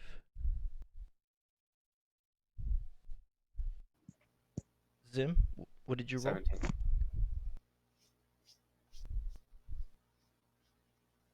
I got a crit on it, and that just crud. I needed that one. So. Okay. Well, you No use your what was it? 56 points of damage. Yeah, really. No, All right. that's versus undead. Okay. Fingers, you're first. This thing is slowly gathering itself, going towards you guys. I'm backing up. I'm yelling that, hey, something's wrong here, that this water is moving towards us. It seems to be alive. Hey, what's happening here, folks? Type deal. Okay. Well, unfortunately, we'd like to say something, but we can't. No, I know. I have a feeling I know what it is, but my character I don't think has ever come across it. Well, unfortunately, out of character, it's probably the gold you took. So. Hey, no input from the outside parties.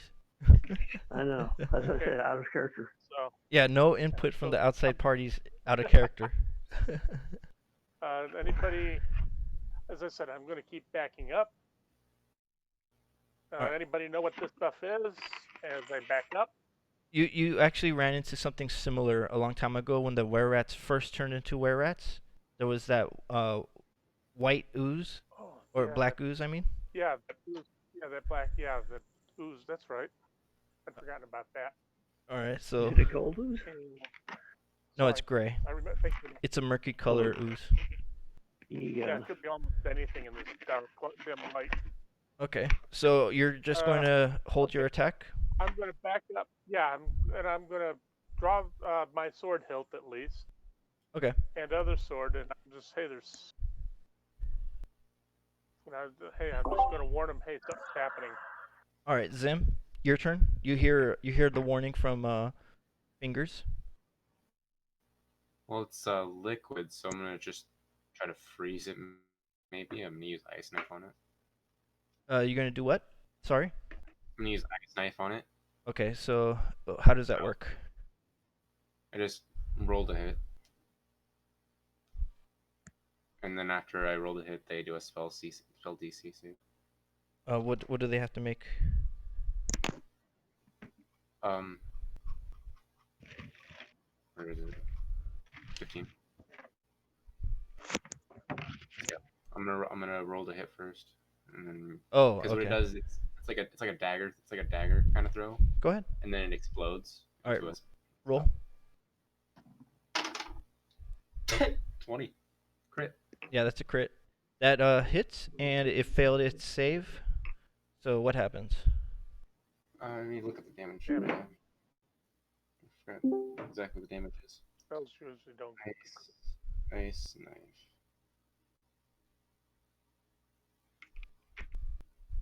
There it is. Alright, so on hit, it takes 1d10 piercing damage. So I crit, right? So I roll that twice. No, it's max damage and then a roll for the same damage. Okay.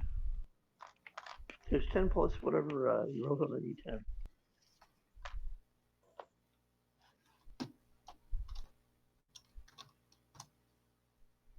Alright, so the piercing damage is 15, and then hit or miss, it's build it save, so now it takes 2d6 cold damage. Well, it'd be 12. It's d10 plus your 10. 2d6 cold damage.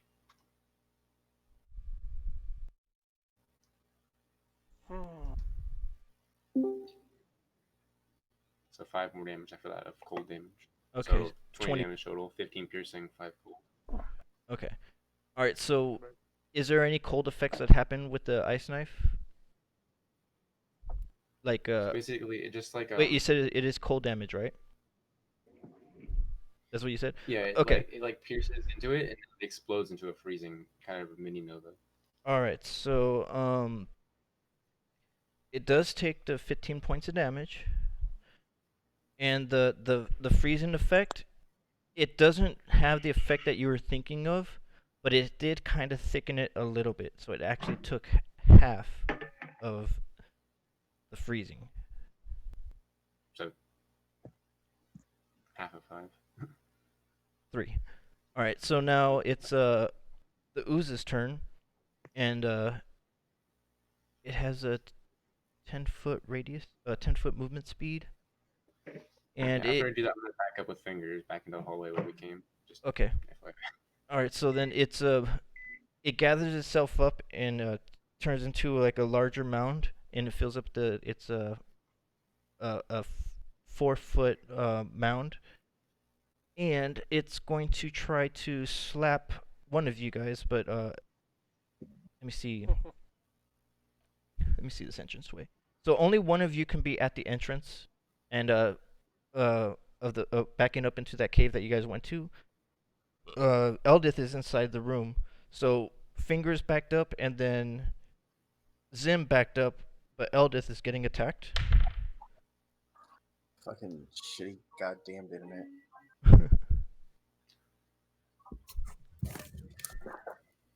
So the thing, it kind of like reaches, as it builds its mound, it kind of like rises up a little bit and then swings a mound of slime at her like just a bludgeon thing, and Eldith takes 2 points of damage. And now it's Eldith's turn, and since she's in the immediate vicinity of the creature, oh, she missed with that one, and she missed with that one. Wow, she missed both hits. All right, now it's Fingers. It's your turn. This is still the end. It's the end of the round, so you held. Okay, I'm going to actually cast Mage Hand, or not Mage Hand, Chill Touch. Okay. On it. And how does that work? I rolled a hit. If I hit, it takes 1d8 necrotic damage, and it can't regain any hit points. What level are until the start of the next turn. Fingers? What level you're casting it at? The only one I can't, level 1. Oh, okay. All right, go for it. So, and I rolled a 9 to hit. That hits. Oh, okay. So 1d8. That's 3 points of necrotic damage. Okay. And if it has any regeneration, it cannot regain hit points until start of my next turn. Okay, so when that happens, you see that it starts bubbling up on the strike of impact, and it makes a dissolving effect of where it hit. Okay. And now it's Fingers. It's the new round, so it's your turn. Okay.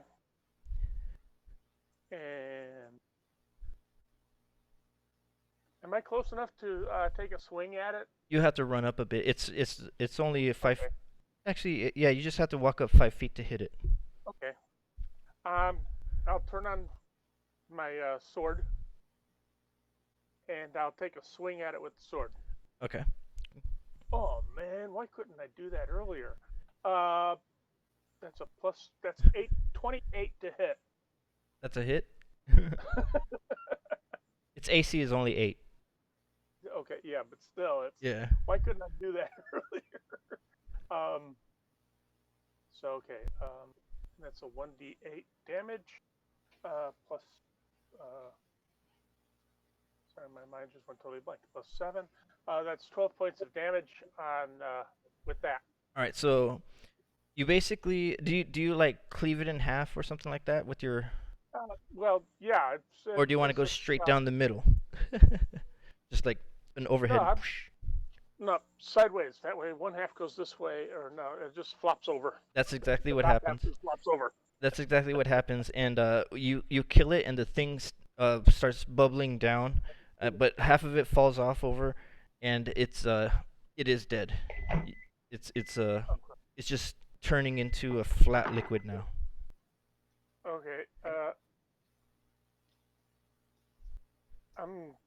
Okay. I'm gonna walk over to the other one, Okay. other puddle, and I'm gonna poke it with the sword. Okay, it just starts evaporating. Nothing happens. Okay. Okay. Just That making sure. That reminded me of the movie The Thing when they poke the blood. Yeah. Yeah. You never know, right? All right. Okay. Just making sure. Okay. Turn off the sword. Okay. And it just goes. Whoosh, Put it back. the blade goes back. All right. So there's that pathway on the right, the corridor. It's a 5-foot wide corridor, smooth rock, perfectly angled, but the roof is arched. I hate when this happens. Okay. Gonna head down. I guess. Head down this way. Head down that way. All right. And as you go, maybe like 10 feet, it does a slight veer to the left, kind of like a 30-degree angle, and Okay. you roll your perception. Well, actually, no, you guys are going to see this because you guys got light. There, in the corridor, in the middle of the space, there is what appears to be a lizard man, floating, and he's kind of like got his eyes are open, his mouth is open, and he's pretty much in some sort of stasis. And his arms are kind of like, they don't look in a natural pose. It looks like he's just floating in the air right there. Oh crap! I'm gonna go ahead and cast detect magic. Okay, you cast detect magic, and Yeah. you don't detect magic. Really? Okay. Sure. You got it all over me though. Yeah, pretty much. Yeah, you detect magic from fingers.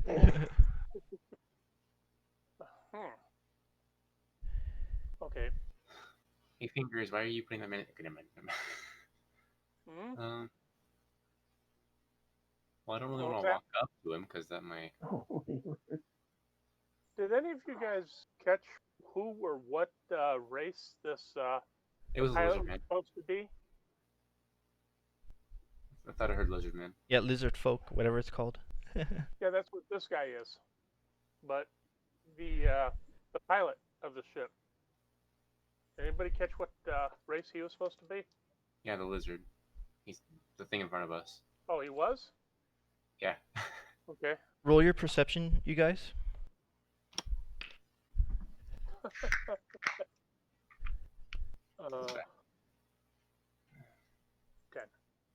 10? 15. 15? What's perception? 16. 16? Okay, let me see something real quick.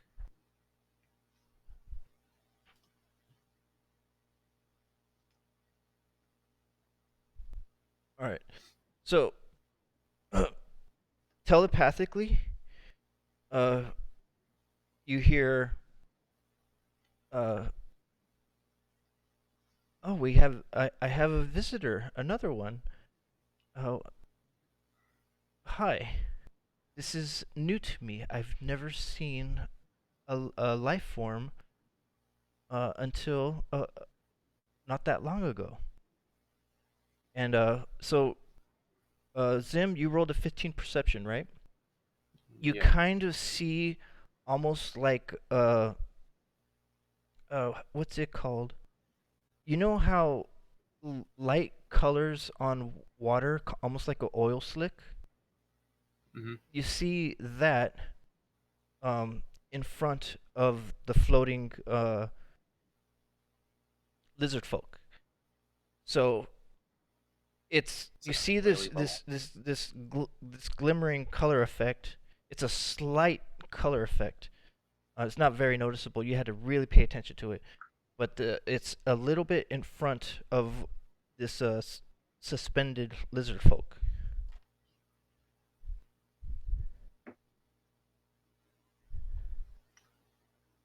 And Hi, I'm Zim. Zim, is that what they call you? That is my name.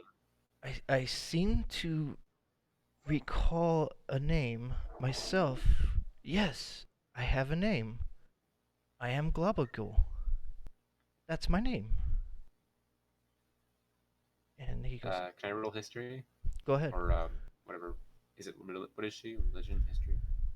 What are you trying to do? I'm just trying to recall see if I can recall if I know that name from somewhere. Okay. Well, you do know the name.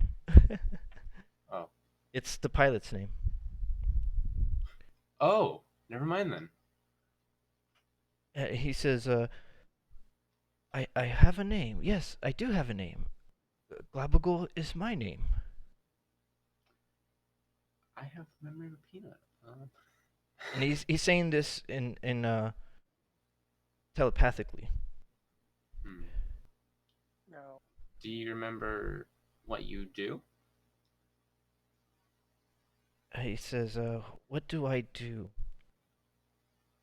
He says, first I was wandering these halls, and I remember something bumping into me. And when it bumped into me, it walked inside of me, and then something happened where I started thinking. And he goes, yeah, I have memories.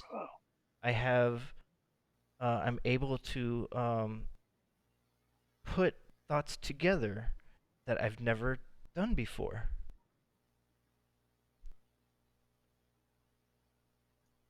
Is a ghost getting possessed? Where are you? And it starts. Yeah, it starts kind of like sliding towards you, and this Murray pattern kind of effect fills up the entire chamber except for the top of the arch of the roof. But this thing fills up wall to wall, and it's a gelatinous cube with Globagul inside of its body. And you could tell that Globagul is like suffocated, probably slowly dissolving, if that. It hasn't been long enough. But Globagul, the lizard folk, is inside the gelatinous cube, and it appears either dead or just in stasis.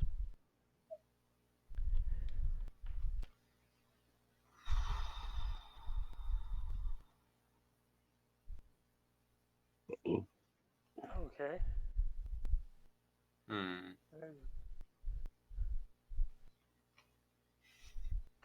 I still don't see him.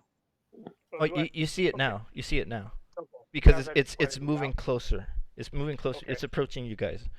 So now you can see that it's literally filling up the entire space of the tunnel. It doesn't seem to be moving at a fast pace to be aggressive towards you guys. It's moving at and the way the movement is in relation to what it's telling you. It's almost curious. You are not you. And he says, no. Not. I I have these thoughts of um of other places I'd never been to before, and I can think of a ship that I used to operate.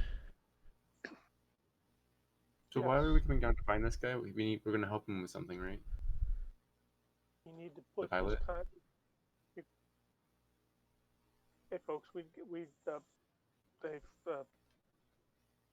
I keep wanting to call him Fritz. Fritz? Fritz. And now what we got to do is we've got to get his mind back into it, save his body. Does his body look in decent condition, or does he appear like he's too far decayed or eaten? Well, it looks like it's Like, its skin is kind of like blistering here and there, but it is being slowly devoured. At least what you could think is being slowly devoured. yeah. So it's I probably mean, the gelatinous cube itself is probably in its nose, in its ears, in its mouth, in lungs. So it could be irreparable damage. Yeah. I get the feeling that like he was already that way, and that it's not really gonna affect him all that much because he was part of the crew that was like already undead. Yes. Well, he have Maybe he wasn't undead. Maybe he was just a lizard folk. The other guy There we was go. undead. This guy, the The guy pilot, was undead. This guy definitely appears dead.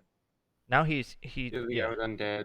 There was a bunch of ghosts. I'm gonna go ahead and go with the assumption that he's also like some sort of undead, Okay. and that we Okay. probably could save him if we got rid of the cube, If you got rid of the cube. or got him out of the cube, or you know. The only way we're going to do that is probably go through the cube and cut him out that way. Are you guys saying this out loud? No, I don't want to disturb this thing. Well, if you're not saying it, then I'm not saying it because I'm replying to him. Yeah, he's telepathic, so Okay. if you guys are thinking it, he's probably going to hear your thoughts. Yeah.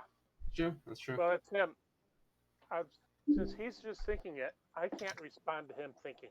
Okay. If he's saying it, I'm saying it.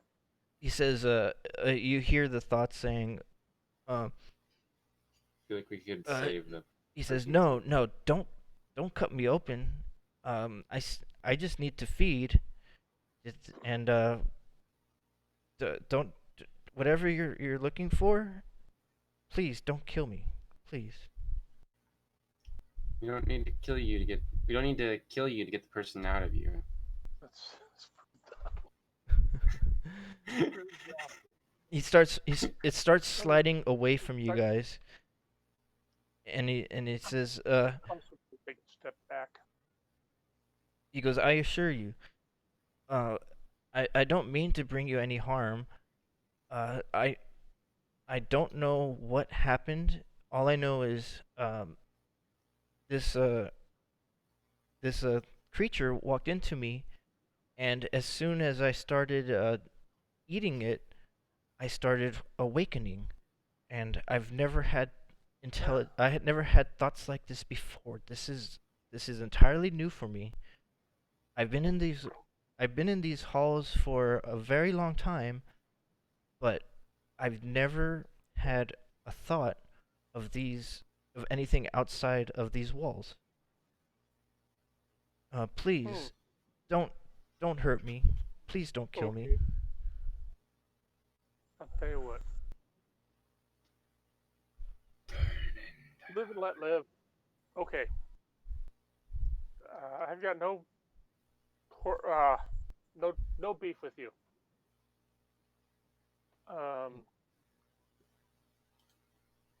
Now I suggest we'd be on our way, and you can be on your way. Oh. Okay. I'm going to start. Let's start exiting out the door. Hold on, I have an idea. Okay. What do you want? I want to reduce the size of the slime and see if it can make it small enough to get our pilot friend out. Okay, so you're gonna cast a spell on it? I'm gonna ask if it's okay first. If I can cast a spell on it.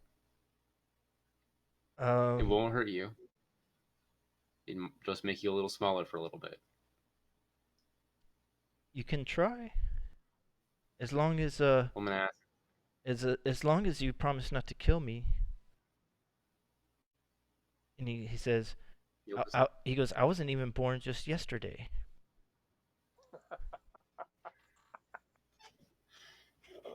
Sorry. Okay. I'm just going to make you smaller. Okay, so you cast a spell. Does he need to make a save? Because if he does, he's just going to voluntarily forfeit his save.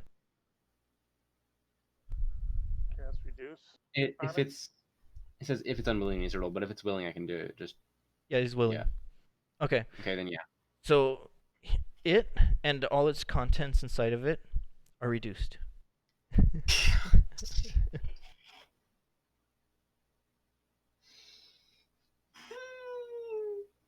And you actually see that since it's a smaller thing now, the lizard folk, it's actually dissolving a little bit faster.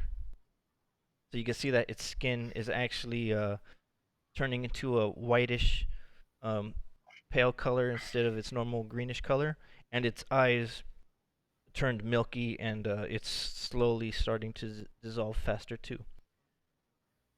So pretty much when you shrunk it, yeah, it has lesser density to the lizard folk being digested. Alright, I'm gonna break my concentration. Okay, and then it goes back to regular size and it fills up the walls again. He was like, whoa, that was interesting. Did it work? Small. He goes, I know the spell worked. We did not get... I wanted to see if I could make you smaller, but it also made everything inside of you smaller. So it did not work the way I wanted it to. But at least you had fun. He goes, that's what fun is.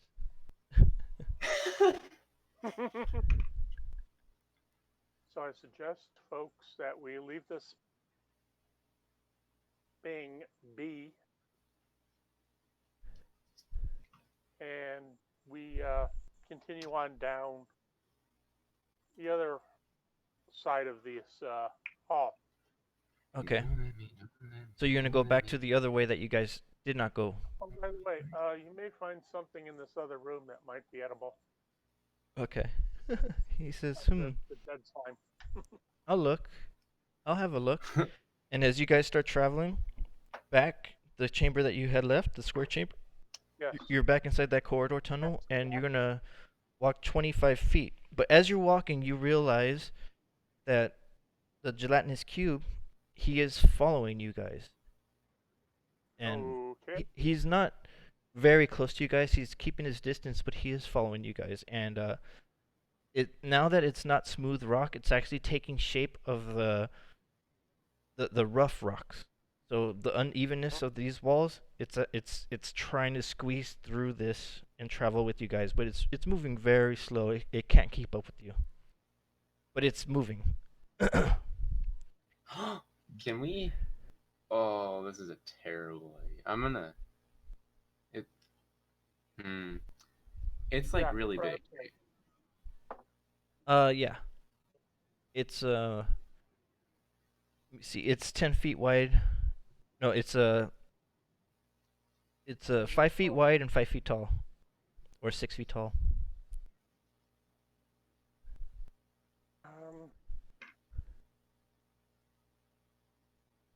Okay.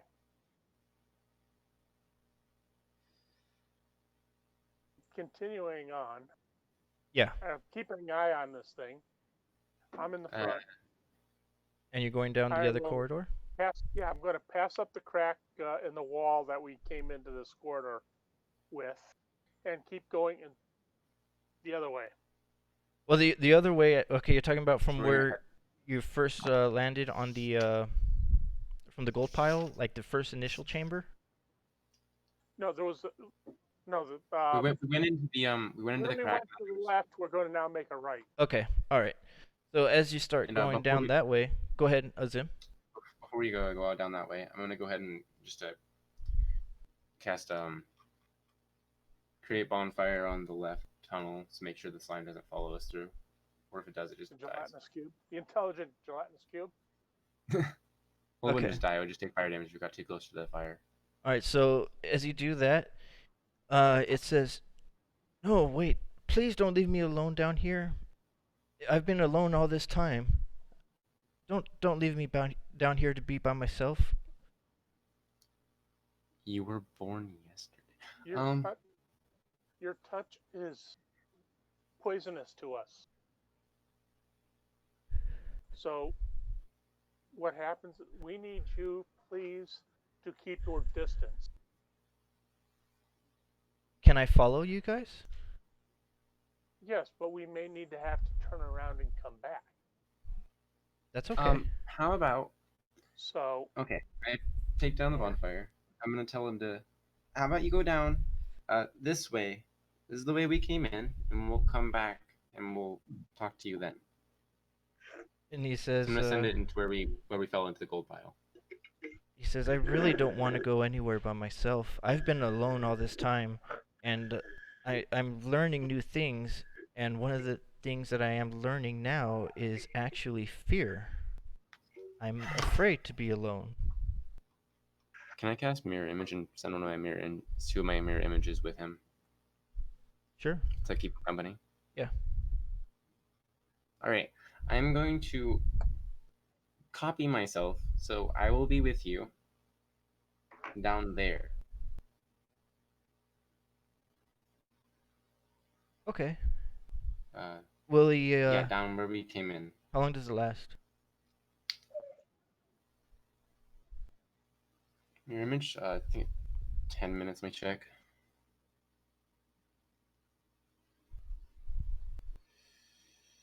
Mirror image. Never mind, it's a minute. How about we don't do that? He says, if you copy yourself and then you leave, he goes, is this some sort of trick? I don't want to be left down here alone.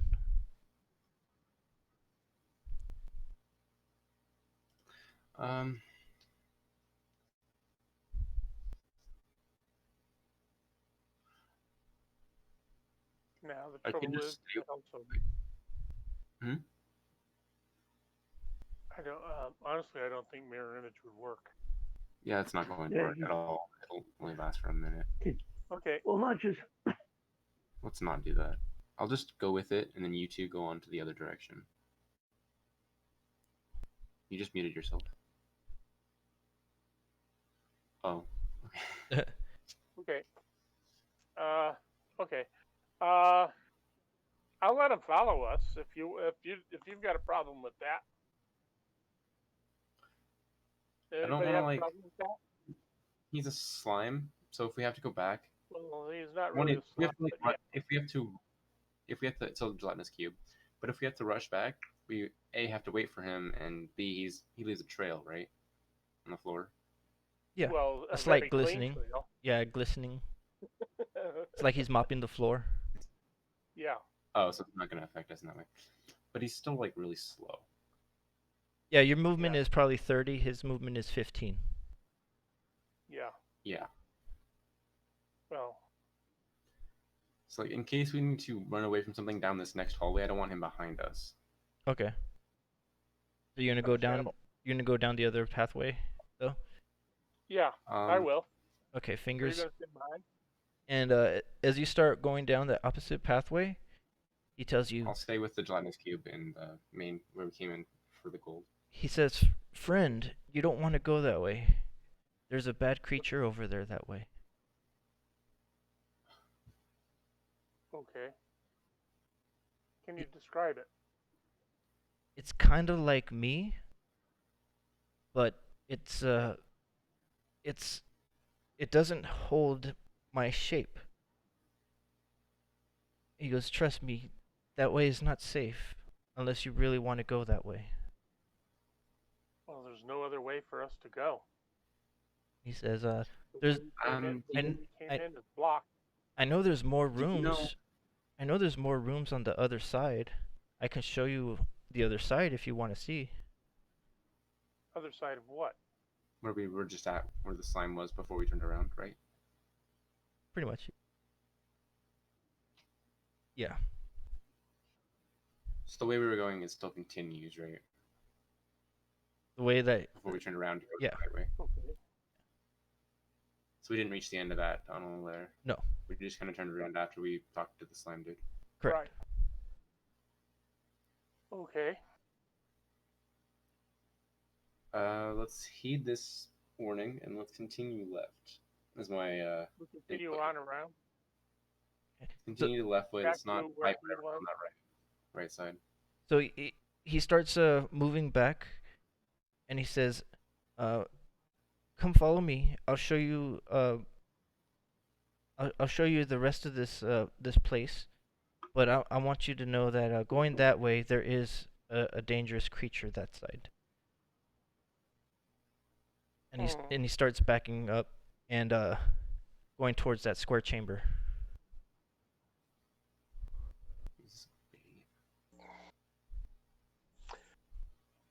You know, crud. I don't like leaving something behind us. Either. And he says, "You can go that way if you want to. Just be careful."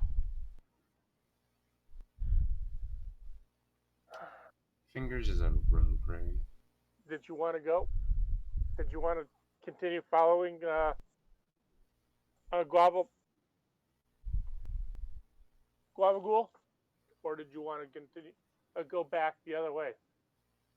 I want to continue following the slime because I want to continue like clearing out and figuring out what's on this side first before we go and Okay. dive into some dangerous fight.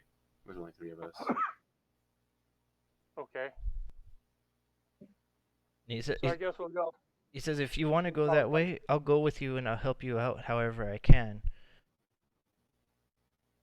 He goes, "Just don't leave me alone down here, please." Okay. Since there's something on the other side, I didn't know there was another passageway on the other side of the room you were in. Oh, I did not see. yeah, you just had to. Remember, I said that when the tunnel kind of veered at a 30-degree angle, Okay, right. it kept Right. going past too. What? What? Okay. Okay then. You distracted me and I didn't notice it. Okay. We'll continue on. Okay, we'll continue on the way he was, from where he was. Okay. So as he starts backing out to go to that square chamber, and he asks, "How did you guys come to this place? How did you find me?" Well, first we walked through some fog, and then we went on a invisible floating bridge, and then we went onto a ship with a bunch of dancing ghosts, and then we fell into a literal ocean of gold. And when you say that, he goes, "I remember something. A memory of spirits trying to get home comes to my mind. And I remember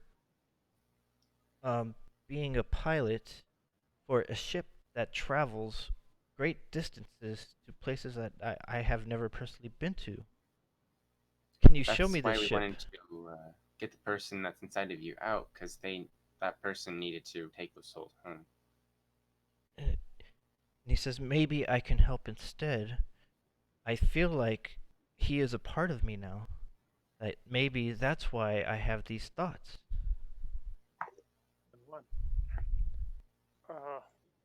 That very well could be, yes.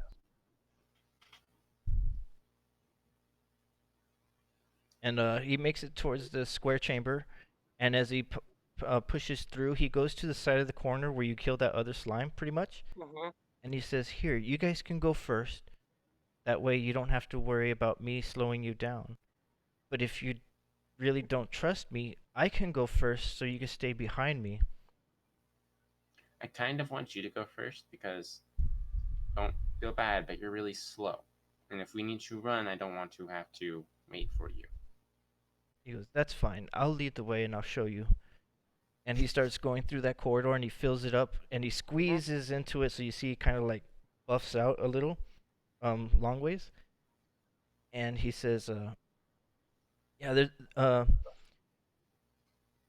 there is a nice room over here on the far side. We just have to go all the way around and follow this this path, and then you guys make it to where it's that 30-degree angle, Okay. and it widens up a little bit I'm more gonna pull it all the way close. Yeah. to 15 feet wide, Go across. and then the room Wide? 15 feet wide. Oh, 15. Yeah, I 1 thought 5. 50. And 20 feet walking into that room, there's another 5-foot corridor. So it's almost like a rectangle chamber. And you see that there's more liquids and stuff on the floor on each side of the wall. And he travels through and he says, I can go first, but up ahead is another creature. Okay. Can you tell us what type of or what it appears to be? It looks like another version of me, but it does not take on my shape. It's almost like a messy glob, but Okay. it might leave me alone, but I don't know if it'll go to you guys. Do you have any issue with us lighting it on fire? Okay. We No. No, doesn't care if it kills. Okay. okay. Okay. I'll enter. Okay. We'll enter into the room first. Okay. So this corridor, it's only 10 feet long, and then it opens up to another square chamber, and it's 15 feet by 20 feet.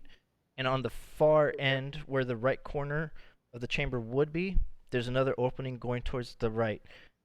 And then you see there's on each corner, the other 3 corners, there is a puddle on all the corners, but there's a bigger puddle on the far side of the chamber, and he tells you, that's where it is. It's right there. Okay. One in the middle, basically the middle of the room. And it looks just like the same slime that you killed earlier. That's on the top left corner. And so there's no top right corner because it's just another pathway. So it's the top left corner. Got another problem with these slimes again. Okay. So we went down a curved thing towards the left, and then where we're at, we're in a room that went right. Wait, I'm not keeping track of this anymore. It's okay. I'll toss chill touch on it again, or try and hit it. Okay, go ahead. 17 to hit. That hits. And a D8 is 2 points of damage. Okay, so when you do that, you kind of like catch it by surprise, and it starts bubbling up a little bit from where it struck, and then it goes from a smooth thing. You see that it starts mounding up like it did before, and as it starts awakening. And we'll just keep the same initiative order. So Fingers, that was basically a surprise attack. So right. So Fingers, it's your turn. We're going to go with your. I'll do the same thing. It's a cantrip. Okay. So I'll do the same thing. That's a 17 to hit. Yep. And it's big old 1 point of damage. Okay. So the thing starts flailing, as it's fully aware that you guys are there now. And Zim, it's your turn. Thanks, Book. Shoot. Get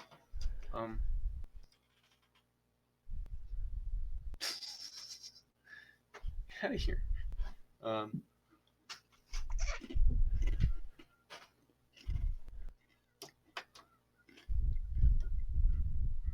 does it spell? What is this dim? What type of cantrip have you got?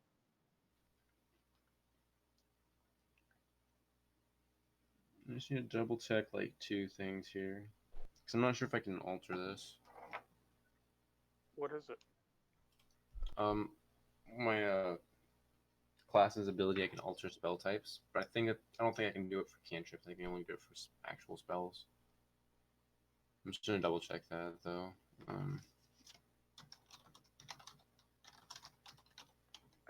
Actually, no. I'll just cast. I'm just gonna go ahead and cast Create Bonfire directly on top of it. Okay, and what does that do? It just creates a bonfire on the ground, and it fills up a 5-foot cube area kind of a thing. Any creature in the space when you cast a spell must succeed on a Dex throw. Okay. Or it takes 1d8 fire damage. And what's the saving throw? Or what's the saving the check? It's a dexterity saving throw. What's your 15. What's your DC? Yeah. 15. 15? Okay.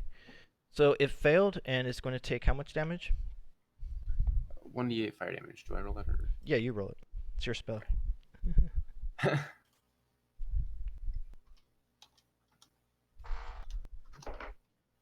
Ooh, 8 damage. 8? Okay. Alright, Makes so up for Yeah, my and then it'll take that damage again when it ends its turn, or when it moves into the. But it's already inside the thing, so if it doesn't move, then it'll take the damage again. okay, yeah, it's its turn now, and it starts moving closer as it moves only 10 feet, and alright, so it's now 20 feet away from you guys, and it can't do anything. It's just crawling closer to you, so it doesn't take any damage after moving out of the fire. Is that correct? That's correct. Okay, so it's Eldith's turn, and she holds out her warhammer, and she takes a swing. She takes 1 hit, and it does. Let's see here. All right, 10 points of damage. And then she takes a second swing, and that one hits. And as she like pummels the thing with 2 smacks, you see that it's got the ooze left a residual stain on her warhammer, and it's kind of corroding it like almost instantly. So when she pummeled the thing, it did die. It turned into a flat mound, but now her warhammer looks like it's starting to get defective, and it made 2 attacks. And she's like, "What's going on with this?" And it's making a sizzling sound. And I'm assuming the same thing that's happening to our pilot inside of our friend here. Slightly. Go ahead. She throws her warhammer to the side. She's like, "That thing is no good anymore." Going to just try and dump some water on it to stop whatever damage is trying to damage it. You can still try to save it if you want. Okay. I'll see if I can grab a quick thing of water out of my bag here. Okay. And dump some water on it to see if I can wash off whatever's damaging it off. All right. Well, it's still going to have a permanent -2 to damage. To attack? Yeah. Okay. So it's just a regular warhammer, anyways. No enchantments or anything like that. So it's just she might as well. Yeah, she might as well just discard it. Well, You're forgetting James is an artificer. I can fix it. yes, but I'm going to ask her if she has anything else she can use. She just holds up her shield. Well, here, use this. It's better than nothing. All right, what'd you give her? I'll hand it back. I'll hand her warhammer back to her. And oh, okay. Better than nothing. All right. Well, I'll keep using it, but once it's gone, it's gone. Understandable, but it's better than nothing. All right. And Or I can give you a dagger, but that's about all. And then she says, the Globagle, the slime, he says, now we have to go down this other pathway. Do you want me to go first, or do you guys want to go in front of me? What's down this pathway? Do you know? There is another area that I have never been able to get into, but there's like a trail. There's like 4 trails. Hey, Fingers, do you want to go check it out first, so you can maybe sneak in and tell us when you come back out? I'll try and go down that way. Is it still dark where I can't see anything with that with dark vision? Yeah. I mean, you could tell that there's like no debris or nothing blocking the pathway. But this next corridor that's on the top right, it's going towards the right, and it's probably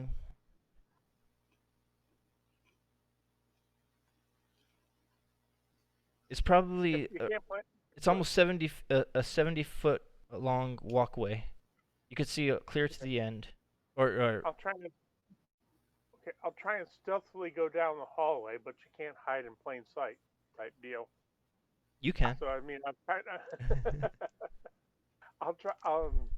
Just stealthily walk. Well, still trying not to make any noise while I'm walking up, just keeping to the side of the hall type deal.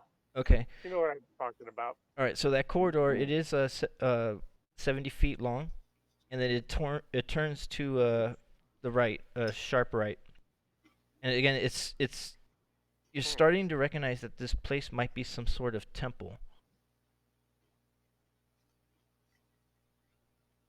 And from what you're gathering that you've traveled, it's almost like a box-shaped temple. Right, that's what I'm somewhat thinking of myself, because the way it seems, it's 4 rights make a long. So. And as you start making it towards the end of the corridor, there's a tremor, like almost like an earthquake, and what's it called? James, from the top of the boat, as you guys are clearing out stuff and trying to make room for the corridor, there was actually a beam that was moved that caused the tremor. So the boat is actually making more of a disturbance, and what's it called? It causes kind of like a small earthquake with the way that this boat is moving, and you can feel that basically the size of this boat is much bigger than what you guys are anticipating on. So it's making the whole thing shake as moving certain debris caused the boat to move. Is it in a different dimension? No. It basically, okay, so like imagine if the boat was on a balancing on a rock, and then you move one thing and it caused the whole thing to shift. Oh, terrific. Yeah. I'll tell them, be careful. Okay. That's exactly what I was thinking. All right, so that's happening, and as that happens, you're starting Fingers, you're starting to hear like trickling of water further down the corridor that you just found. Okay, this thing is starting to worry me a little bit. Okay. All right. Continue on down the hall. And Zim, you see that the light from Fingers as he starts going down the hall, the pathway turns towards the right, and you're going to lose sight of Fingers if he keeps on going through. Do you want to hold where you're at? I'll send my bat. What? I'll send my bat. Okay. So, Fingers, you hear the bat flying behind you, going towards you, and so where you're at now, Fingers, the pathway, it leads to another small chamber. And towards the right side of this chamber, there's like a wall. It's making this chamber be 10 feet wide and 20 feet long. But along the right wall, where it's 20 feet long, there's actually 4 entrances going to the right. So each segment seems like its own passageway, and it's all going towards the right. There's no door. It's just an opening. I'm gonna go ahead and stay 50 feet like behind my bat, if possible, so that way I'm not too far away from him if he needs help. Well, you're that's basically still the beginning of the corridor I'm from going, where you Yeah. right. left. I'm gonna go back up to the corner, Okay. Oh, and I'm gonna wave him forward. okay. All right. So you Yeah. see Zim, Zim, you see Fingers is waving you guys to come. Oh, I'm also the on the right side, I mean the left wall, Fingers, Mm-hmm. it there is a broken wall with another natural corridor going towards the left. So if you have the four openings 4 portals to the right. Yeah, there's 4 portals to the right and on one the hallway left, to the left. yeah, but it's not constructed. It's an opening from just like a natural opening. Okay. All right, and so Zim, you're moving up with Eldith, and the slime Globagul is following behind you guys. And Globagul tells you, uh, this is the passage that I was trying to mention to you before. There's a doorway on the other end that I cannot go through.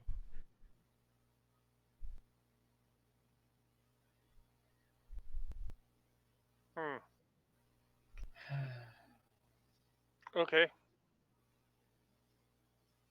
So there's a passage on the left, Right. the break in the wall. There was something he couldn't go through No, that's on the left. it's the one on the right, further down. That's the one that he couldn't go through. Right. So there's four pathways to take. So we'll call the one on the immediate right, on the wall furthest top.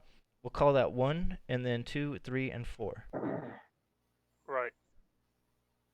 And also, on the corners of this chamber, there are puddles of murky water. Yeah. Okay. Avoiding the puddles. I'm going to go in through and examine the passage on the left. Okay. So you hear trickling of water, and it sounds like what's it called? There's the trickles of water are either landing into a large puddle, or it's pulling together. You can hear it, but you just can't see it. You're gonna have to travel down it. Okay. 'Cause it kind of goes almost like the shape of a C, like the letter C. Right. And to see what's on the other end over there, you're gonna have to go down it. You can't really see past the bend of it though, but it looks like you can go through it easily.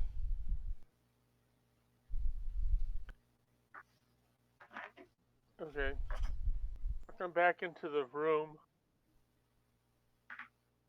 and tell them that this continues on around out of sight. This passage. And Elda says that that's where the noise of the water is coming from, right? That's what you're talking about? Yes. Okay. Yes. All right. I did not go far enough to see what is coming or what is making that sound. Probably the lake up above. And she says, "Well, there's 4 of us and 4 chambers." No. Nope. Oh, they're just chambers. Or 4 pathways. Okay, 4 pathways. No, we're not each taking a pathway. Yeah, and if you look at through the opening doorway to each pathway, each one goes straight. They're parallel to each other. Each one goes straight. But 3 of them, all 4 of them look like they veer towards the left. So it looks like it's about 20 feet straight, and then they start veering towards the left, all in the same bend. I'm gonna. I've I'm low on spell slots too.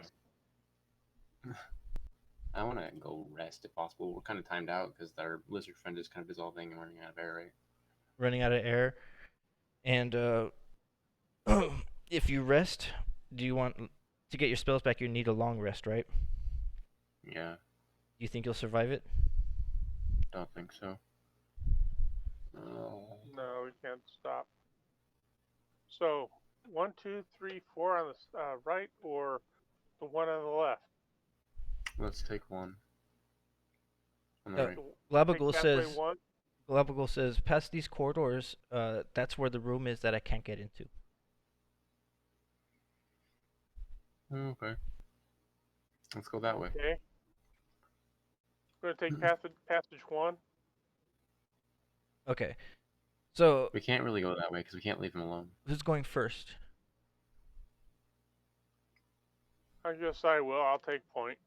Alright, and are you stealthily walking like you did before? I'm just trying to keep quiet. Yes, you can't really hide in the corridor. Somebody looks down the corridor, they're gonna see you. Yeah. Yes, I'm on the side of the passage and try and keep quiet walking. Okay, as you start walking... I rolled a 22 for stealth. Okay, 22 for stealth. Wait a minute. Well, they don't... Yeah, 22 for stealth. Alright, and roll your perception. That's the problem one that I have. Let's see. 5 and perception is 7, so that's 12. 12? Okay. Mm-hmm. Alright. So you're slowly walking to stealthily walk, and as you go 15 feet down this path, the ground breaks below you, and you didn't notice it, but it's what's it called? The weight of you broke the ground. Roll your dexterity save. See if you fall in this pit. Let's see. 8, 5 are 13. Okay. With acrobatics, that would be a lot more. All right, you succeeded.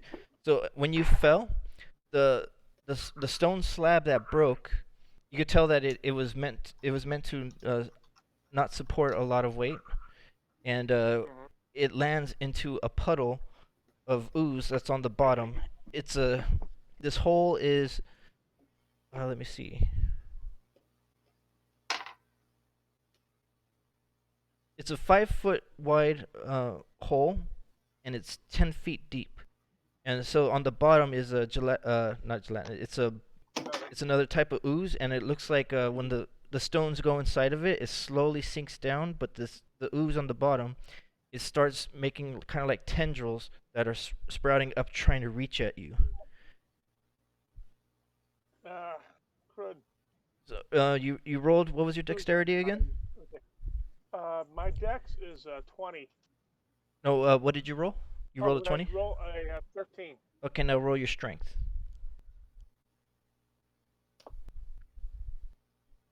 Uh, 15. Okay, you managed to climb yourself out of the pit, but which side did you want to be on for the pit? Did you want to be on the side that you came from, or the opposite end? Yeah. No, the side I came from. All right, as you climb up, this black ooze is climbing up the wall right behind you. So we're gonna keep the same initiative order, and Fingers, this thing is climbing out of the hole. Go ahead and roll your. What do you want to do? It's your turn. Chill touch. I'd imagine this thing's has been working pretty good on these things. Okay. So go ahead and roll. Right, that's a 9 to hit. 9 hits. Oh wow. Being a different type of ooze, and guess what? I just dropped my die. Okay. Ooh, another big old 1. All right. Ain't I lucky on that? That's necrotic.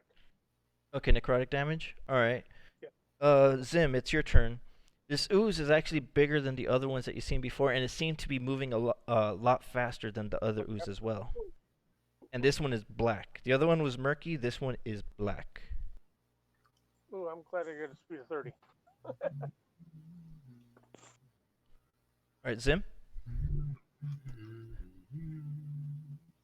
I'll cast. I didn't hear what you said. I'll cast Toll the Dead. Okay, what does that do? Toll the Dead. Basically, it's taking damage, right? Yes. It took 1 damage. Yeah, it took 1 Basically, damage. you rolled a hit, and it basically does a d12. Yep. Okay. As long as it's taking at least 1 point of damage, it does D12 Correct. damage. Necrotic. Oh, roll the hit. That's point. Okay. You must succeed a wisdom saving throw. What's your It has a what's saving your throw. level? DC, I think it was 15, wasn't it? Yeah. Okay. What level are you? If you're 5th level or more, it does 2d12. Yeah, he's the same level as Oh, you it's guys. 2d12 damage. You All guys right. are. You do or 6th level, so basically you do 2d12 And damage. did you say it has a saving throw? Did I hear that? Wisdom saving Actually, throw of 15. Okay. Go ahead and roll your damage. 2d12.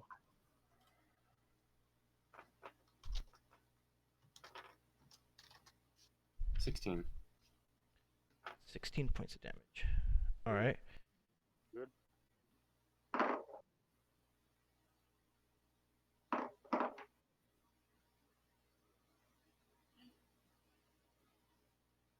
Okay, so now the ooze, it's gonna go, and you said that you started running backwards, right? Or walking backwards?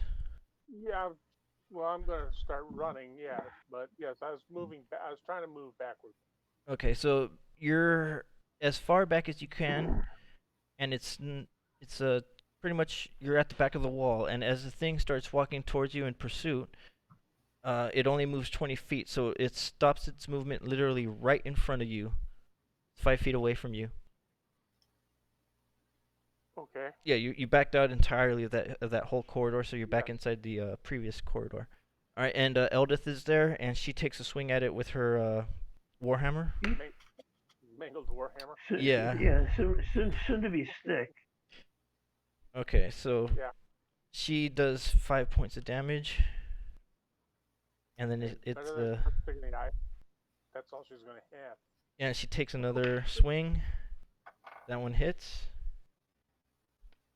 Does 1 damage and the warhammer. Now it does only 2 points. It's got a -4.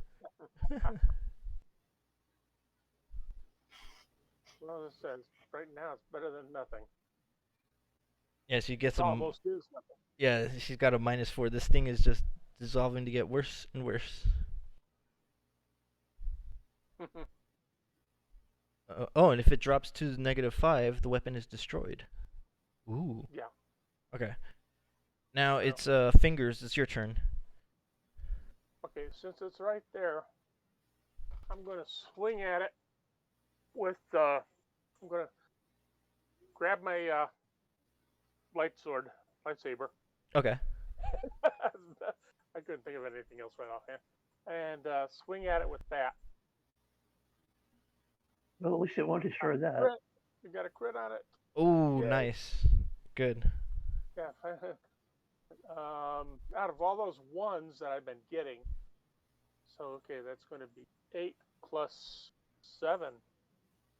So that's 15 plus 7 is 22 points of damage. All right. Radiant damage on it. 22, you said? 22.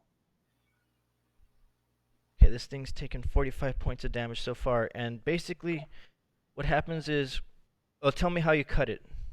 Did you cleave it straight up and down, horizontal? Probably, the easiest thing, since it's a large blob. And did it raise up on it? If it raised up as a like a pillar or a bollard or whatever you want to call it, if it went up, I took a slice at it horizontal. Okay, If so it stayed ooze, I come down vertical. okay, when you do that, you see that it was horizontal swing. It was kind of like a pillar to swing up on you. Right. And when you split it with that strike, and you did a tremendous amount of damage. However, the piece that you lopped off that fell over, it starts rising up like its own entity. I hate when that happens. Everybody sees that. And Zim, it's your turn. There's 2 slimes now. How close is They're both 5 feet away from you guys. Everybody's 5 feet away from it. Like, you guys are basically back to the wall.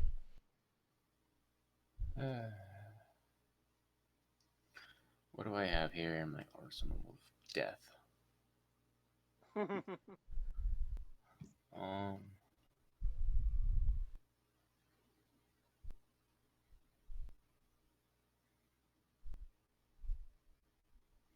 Oh. I don't have any spell slots. I have no first level spell slots left. I guess What do you have as cantrips? Yeah, well, cantrip will work. I have second and third level spells, but I'm not sure if I want to use those yet because it's still just a slime. What do you have as cantrip? Oh, yeah, stick to the cantrips. I'll go ahead and toll the dead one of the slimes. Which one? The new one or the old one? The old one. Okay. Well, because that one definitely has had damage.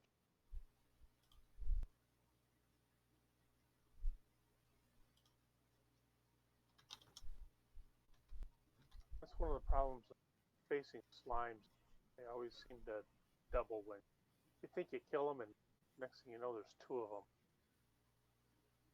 Yeah. Then you think that you got that one, four of them. If we had enough room, I was gonna just see if you could like get out of there, and then I would just put up the bonfire, and they all waddle to the bonfire and just burst into flames. It's either going back to the chamber you came from, the tunnel you came from, or going into the watery tunnel that Fingers kind of like looked around and told you about. These slimes are moving faster. They're moving at the same speed we are, right?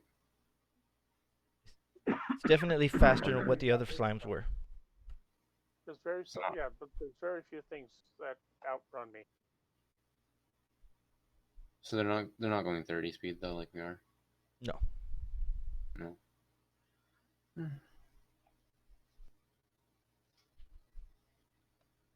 Yeah, I'll just hold the dead one. So did it save its spell these? Okay, so go ahead and roll. For damage? And, yeah. 12. Okay.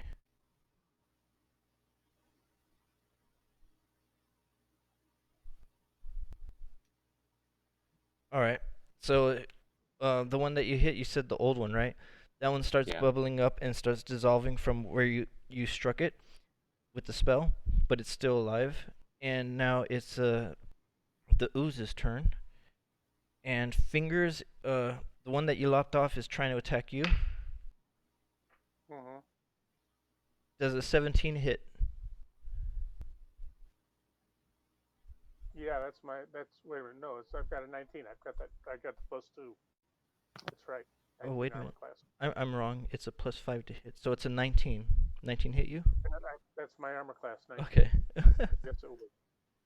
And basically what it did is it kind of built up, made a tendril, and it swung around like a whip to smack you. And it does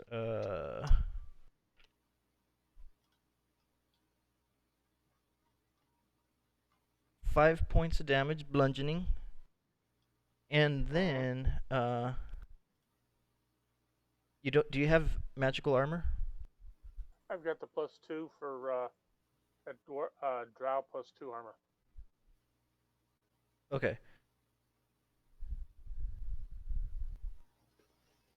So 5 points bludgeoning, and then oh shit. Oops.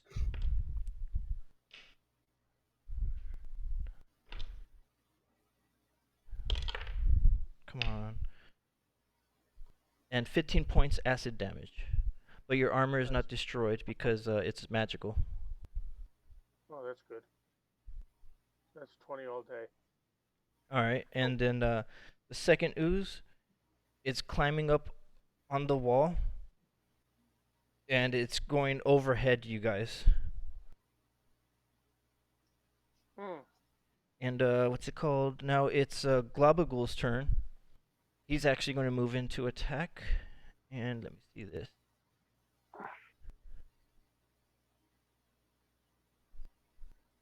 Sure, getting a whole menagerie following us, aren't we?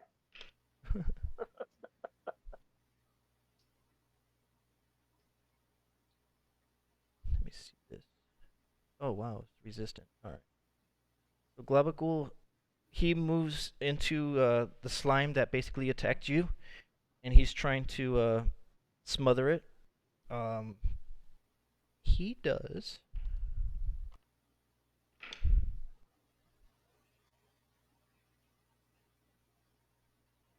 It's acid damage, and it's got resistance to acid. 11, that's 6 points of damage.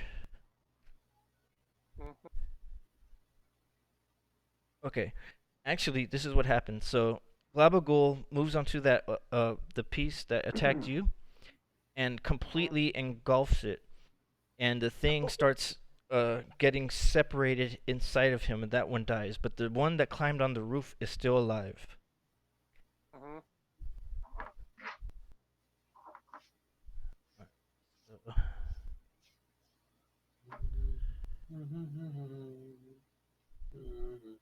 Now it's Elda's turn, and she's going to throw her warhammer at the one on the ceiling, and she hits, and it takes 4 points of damage. And basically that warhammer, when it hit, it got stuck in it, and it's literally just decomposed. Alright, now it's Fingers, your turn. Okay, the one, take the Sunblade or Dawnbringer and swing at the one that just hit me. Oh, that one's dead. It's already Glabagul engulfed it entirely, and you see like it's like spreading like black oil inside of its body. I thought it was the other one. Yeah, the other one is on the ceiling, and it's hanging overhead. Can I reach it? Or chill touch? Chill touch? Okay. I don't have to reach it. And you can move if you want to, so it doesn't drop on you. Well, yeah, I'm going to have to do that, because if it does do that, I'm hurting. Okay, 14 and 5 are 19 to hit. And the damage is 4. Yeah, it's better than the ones I've been rolling. Okay. So the necrotic damage, it makes a hole inside of it, like a basketball size hole inside of it, and it starts bubbling up, kind of dissolving, but it's still alive. Zim, it's your turn. Oh, did you back away too? You backed away, right? Yes, I'm going to have to back away because I don't want this thing bubbling on me. Okay. And I will back up to where Fingers is, and I'll toll the dead on it. Okay, so go ahead and roll. Oh wait. Yeah. Does it save? I can't tell you. All right. Well, if you roll damage. 2? Yeah. Okay. That's 2 1s on D12s, by the way. All right. Same effect when you did the damage. It kind of like dissolved away a little bit, and the thing it's tries to drop on top of Glabagul to smack him. Well, not drop, but smack him, and it missed. And now it's Elda's turn, and she's got nothing. She says, quick, somebody give me a weapon. Are there any rocks down there? Okay. On my next turn, I'll toss her a short sword. That +2 short sword. Okay. All right, it's your turn. I'm passing handy to hand her. Yeah, it's your turn. Okay. I'll toss her the short sword. Okay. +2, the +2 dwarven short sword. And I'll chill touch the other one. Okay. That's on the ceiling. Excuse me. That's 18 to hit. That hits. And that's 3. Okay. And I'll back away a little bit further. All right, Zim, it's your turn. Just hold the dead. Go ahead, roll your damage.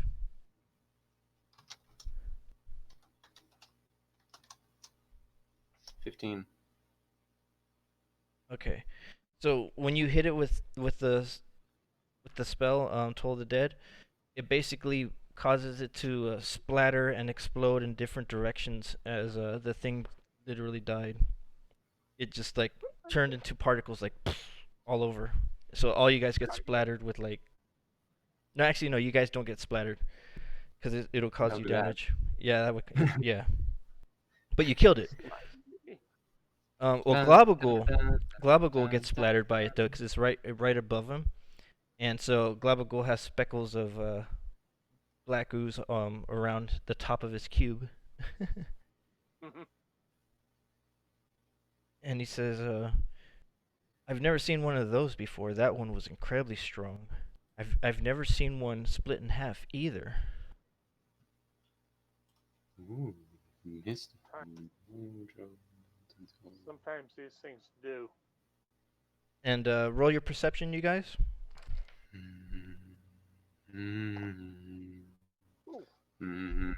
Finally, a roll. A two. I'm gonna go ahead and call inspiration on that one. Okay. Can you do that? Yeah, it's an automatic success. So what happens is you hear the trickling of water actually turning into kind of like almost a faucet of water coming out. So that corridor with where you hear the trickling water coming from, it sounds like more water is coming out of it, and it's like almost like a hose, I guess you could say, multiple hoses. So we really are just time gated in multiple different ways at this point. I think we sprung a leak. Well, you didn't. You didn't. The guys did that were trying to open up the doorway upstairs. Right. Okay. I'll be right back. All right, we finished that combat. Yeah, we'll take a short break, bathroom break. Be right back.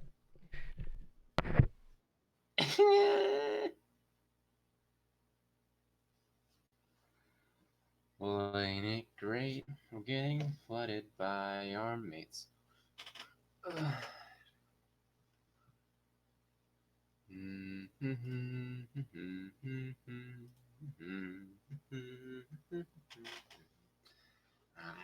am Zim. I am going on a trip with some people I just met. I don't know what's happening, but I'm learning new things and having some fun. I'm hoping this will never be done. Never is a long time. Maybe. Well, that's true too. And don't forget those other adventures. Oh, hi. You're still here.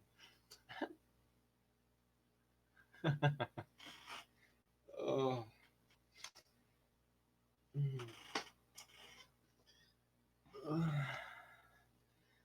Zim, the mighty Zim. I'm not that mighty. It just sounds kind of cool, I guess.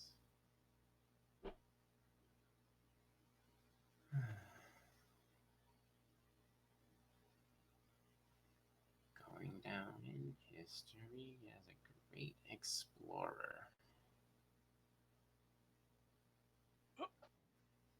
Hello.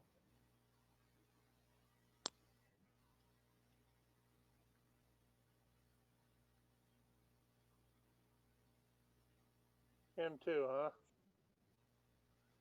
Huh? I'm just Sorry. babbling nonsense. So, I think we're going to have to find some method of escape. Yeah, we're time gated. We're getting flooded. We're out of air.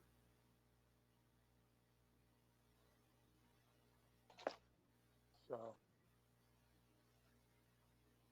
and another fun-filled day in paradise, huh? Mm-hmm. In hindsight, I should have at least said, like, something when I went back up with my teleportation. Or, like, even just told the Party to come down with us. Or better yet, just not Well, teleport out. then again, if we all die,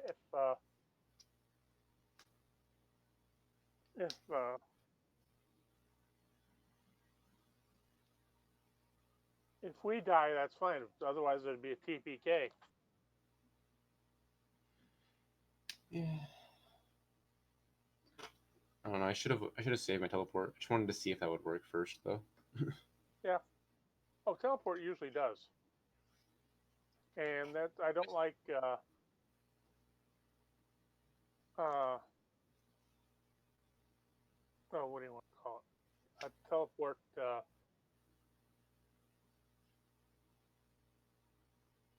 Teleported. I like the way he's restricting it to once a day. And yeah, in the 12 hours, that's not gonna. Or long rest wouldn't have worked anyway. Okay. Mm-hmm. All right. So you guys disposed of that that gray ooze, black ooze, and it was incredibly tough compared to the other oozes that you fought before. Oh, it sure was. That hurt. Okay, so we have the water trickling out almost like several water hoses coming from the opposite cavern. Right. Do we have a passage that gives us a way upwards? No.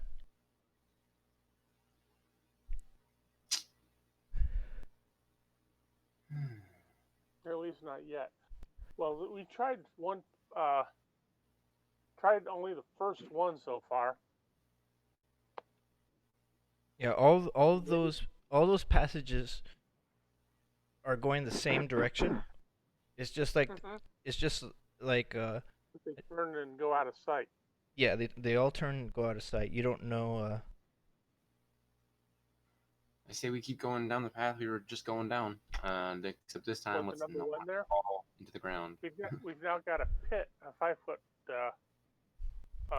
pit right there that this thing climbed out of. We can go over it, and then after we go over it, we'll just keep an extra eye out for traps. You can jump over it. Yeah, we can try that. All right. Oh, and I'll give Eldith The plus sword. 2 short sword. Okay. All right. Might as well. She says this will come in very useful. Thank you. I'm glad I came down here with you. The others were too scared to come. Well, the benefits of being with a Yeah, she says, would you believe that Leonardo was telling me not to go down here? Not to help you guys out? Imagine if I wasn't here. Not that I did much help compared to you guys. And then when Eldest said that, Glabagul says, Leonardo, there's more of you? I told you I came here with my friends. Yeah, there's a few more, but we got we got crossed up and had to go different directions. Yeah, I fell in the hole. Well, I'm went gonna down the hole. I'm gonna do my best to help you guys get out of here, and I would very much like to meet your friends. I think they would be very interested to meet you too. Okay. So you're gonna continue on the same path that you guys tried getting before the ground broke, and just leap across? Yeah. Okay. So go ahead and roll your. Trap in each one, so we don't want to trigger more traps. All right. Roll your dexterity. No problem. That is 25. Okay. So both of you guys make it across, and Eldith, she doesn't make it, but she lands on the side, and she let me see. Help her pull her up. Oop, she fell. Oh, you help her up. Okay, so she grabbed onto the side, and she was about to fall, but you grabbed her, and then you're pulling her up. And Glabagul says, "I don't know how to make it across this hole." Just you're a slime. Just slime down, slime up, or you can go on the wall. Can you go on walls? Says I can't climb walls. No, I can't climb walls. If I go down there, I'll be stuck down there. But if you keep on going, there is a door there that I couldn't go through. I could wait for you guys right here. Just make sure you come and get me if you find a way out.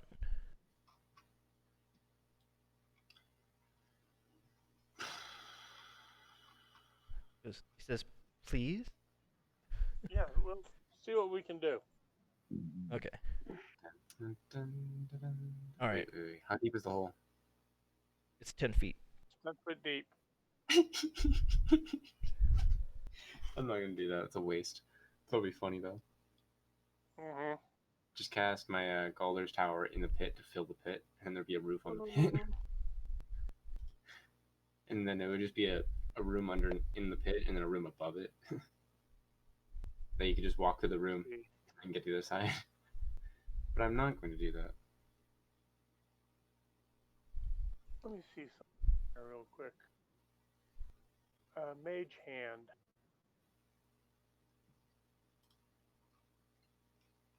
Sorry, one of my cantrips. I took stuff that would be helpful, more useful cantrips than offensive or defensive ones. Okay. I have 2 offensive and 2 illusionary. Yeah, minor illusion. That's helpful. It's not really an offense. Prestidigitation and minor illusion. All right. I was looking for mage hand. Let's see. Mage hand. Let's see. Was it 10 pounds, I think? Yeah, it's only 10 pounds. Okay. So, no How mage much hand. All right, so you guys jump across the hole, and Glabagul's going to stay waiting for you guys right there. How And, much does Global weigh? ooh. A lot. A gel, 10-foot cube. It's going to weigh a lot. Well, I figure minimum water weight. Right, which is 8 pounds per 8 pounds per gallon, and a gallon is a little over a cubic, I forget how many cubic feet a gallon is. It would probably be around the weight of, let me see. It'd probably be a couple 100 pounds at least. No, probably several 100 pounds.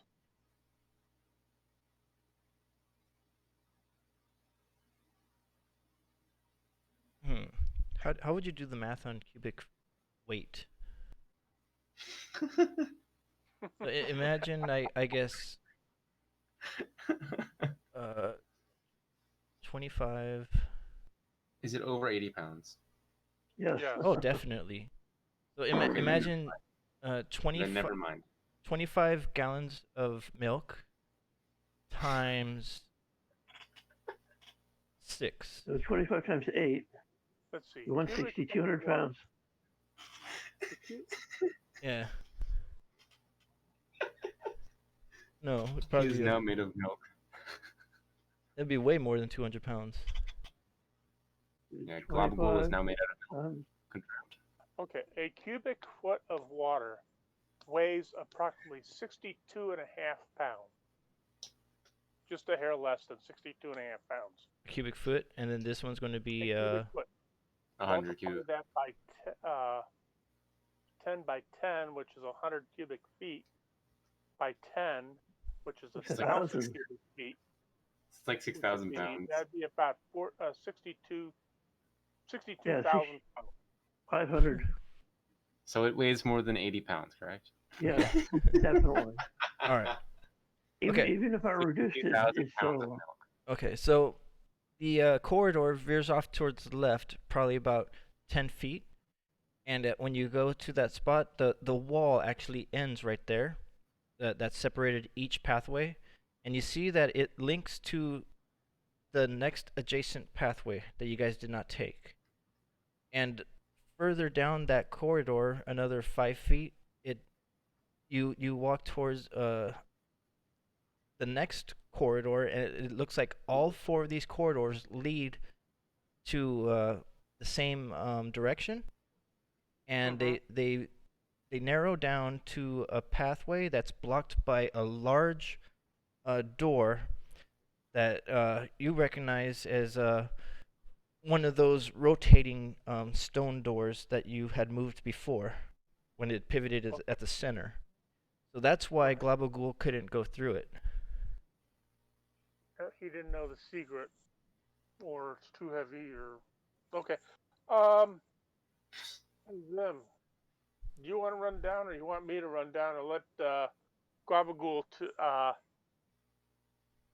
know that hey, to take one of the other corridors back over here? We'd have to take the corridor down first to make sure that they don't drop off. Well, he's evidently been down here before. Okay. I'll tell him to go down the one he's been down. You going to run back and tell him? Yeah. To take another corridor? Okay. So Okay. what he does is Abigail goes through the bottom one, which is pretty much the shortest route, and for him to get by, you figure that there's more of those same traps, right? So for him, what he's doing is using the light weight of the slab, he's suctioning himself to the wall's edges. Why didn't you say that? He And could do so, that earlier. well, he didn't do that earlier because there's a hole, so he could, as soon as he goes over that hole, he's going to slide down, you know? Yeah, and his the pressure per square foot is not going to be that much as somebody stepping in it. Yeah. All right. I go down and tell him to go to a different corridor and come through. Yeah, he goes through the last one, the shortest one, and so he's putting pressure on the walls, using it as like suction, and passing over the slab that's the trap. And Fingers recognized it as a trap from the first time he went over it. So when you get to there, it's one of those doors that rotate. It pivots at the center. And who's opening it? Well, it's going to be Eldith and... I guess I will with Eldith and Zim there as backup in case anything jumps out.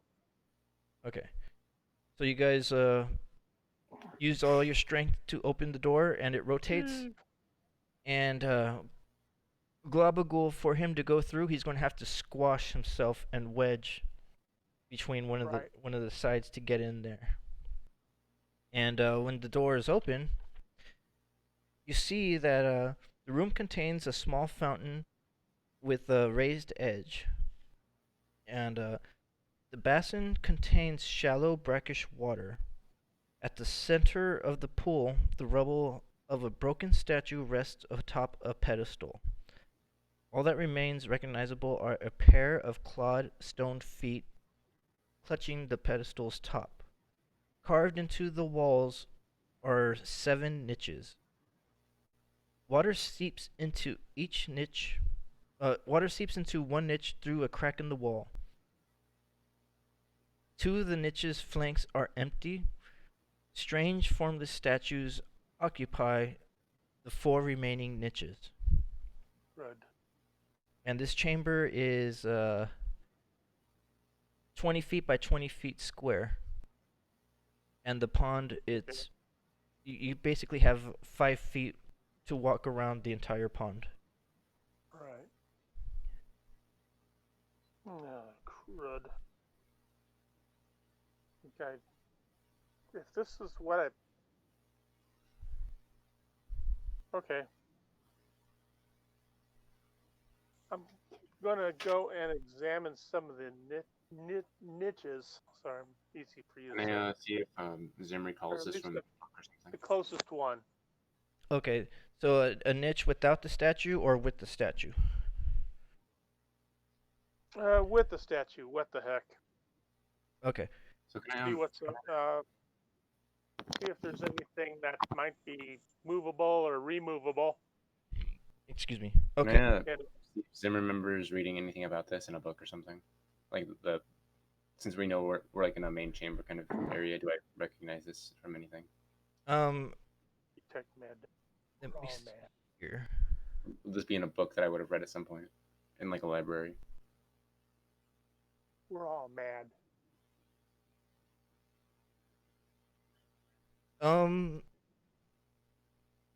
Roll your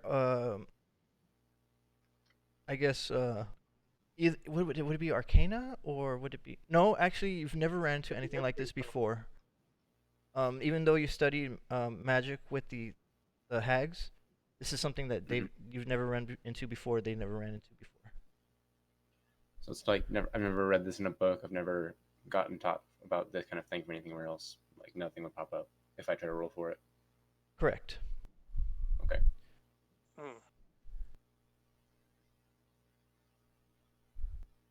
Or you know what? I'll give you one chance, but it's gonna be like a -10 on your history. So it's a flat roll then. 18. 18 total. Yeah. With the -10. Yeah, because my history is +10. You give me a -10. I rolled 18. So you recognize that this is probably a temple to the demon lord Jublex, the god of ooze. Oh crud! That's the one I'm thinking of, and I just crud. That's probably slime. And what's it called? Fingers. You're investigating a statue, trying to see if you said there was any levers on it. Yeah, movable and yeah. Okay. What's your AC? What's with all these damn 17. demons? 19. Sorry. 19. Okay. 19. 19 hits you. What happened was the statue that you're investigating, when you touched it, it started its shape and details started turning into like a gelatinous mess. It's actually a slime, and you take 4 points bludgeoning damage with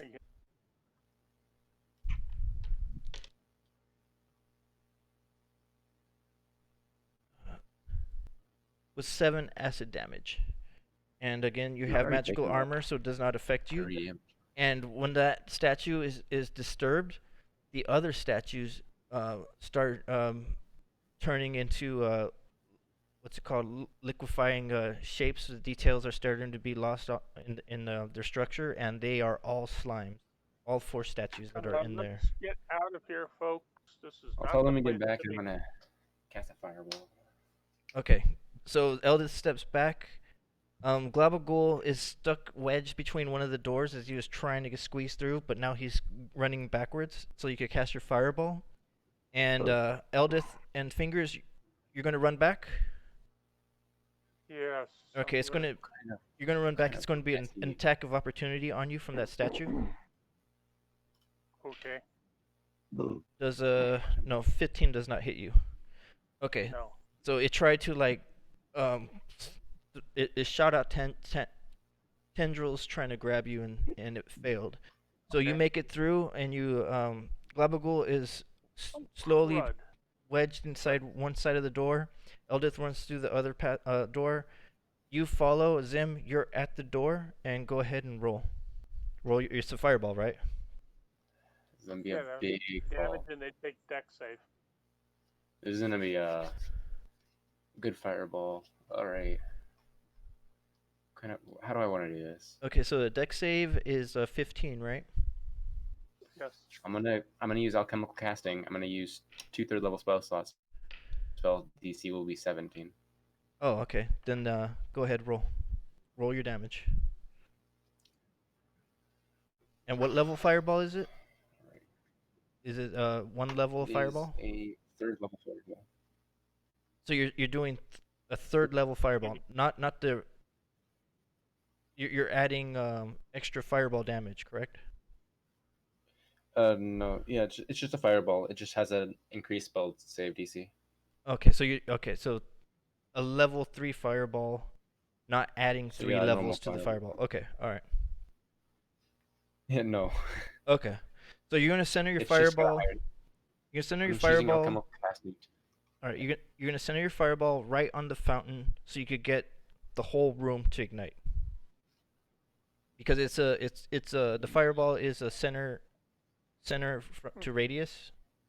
So in order for you to you couldn't get the whole room, but you have to target the feet of the statue pedestal for everything to ignite in that room. You got it? So, okay. I'm going to use my right. So we're using Fireball. I'm going to use my once a day, once per rest ability to make this Fireball take a intelligence save. An intelligence save? Wow. All right. Well, I already rolled. Okay. Already rolled the. It was, you said it was a -2, right? And not -2. It's a 17 deck save. So they still, whatever the number is what the number is. Even if it's intelligence. Okay. Okay, yeah. Yeah, I can't tell you if they pass or fail. Yeah, we should make an intelligence save instead of a deck save.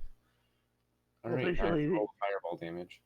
He takes half. If he makes it, he takes half. Well, I know that, but I'm not going to tell him. I'm not going to tell He him. needs to roll damage. Yeah, I'm not going to tell him if they failed or saved.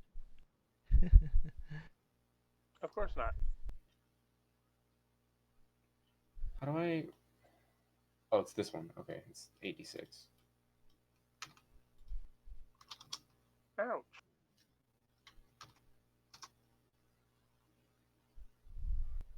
$31. Okay, 31. Now here's the kicker. All right. They failed their save. All right. But they have resistance to fire. I knew I should have made it force damage. God damn it. Okay, so. Oh, well. Okay. Too late. So what is it? 31 divided by half, 16 points of damage each. All right. Yeah, they all failed. They all failed, but they're resistant. Zim will remember this. So you cast a fireball using all your all your arcane sorcery, every book and trick that you had. You just like basically started summoning the unnatural winds, making your robes flare, and you cast fireball right in the center of this fountain, and everything ignites. So now roll perception. Zim, since you're in the room, roll your perception.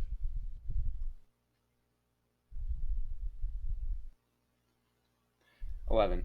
Okay. That's high enough.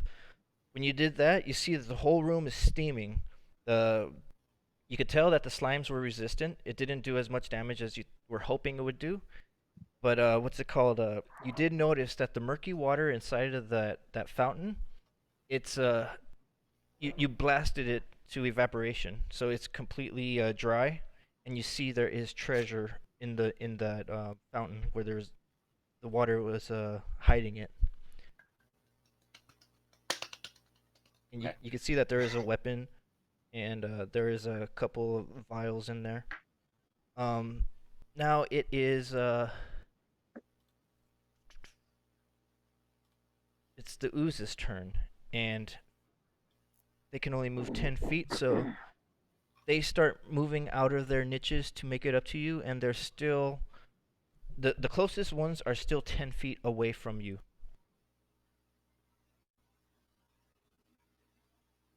Okay. All right, so now it is Eldith's turn, but she's behind all of you, so she's in the back of the thing. Labagul, go ahead. No, and I was telling him to get out. All right. So. Yeah, she's behind you guys. So, Fingers, it's your turn. Do you want to do anything? The nearest one of these slimes or oozes or whatever it is. Yeah. I was going to cast Chill Touch on. Okay. To hit. Go ahead. And this +5, that's 11 to hit. Yep. And that's a D8 for 3 points of damage. Boy, okay. I'm going to have to change die. It definitely likes that lower numbers. I think it's working out great. Okay. All right. So the necrotic damage and I'm is. Still trying to get back. Yes, and I'm still trying to get back. Okay, so the formless, the featureless shape of one of the statues, you basically shoot its leg, and we'll say that the leg separates and dissolves, but the thing falls and just turns into a mush as it starts still coming forward. Now it's Zim's turn.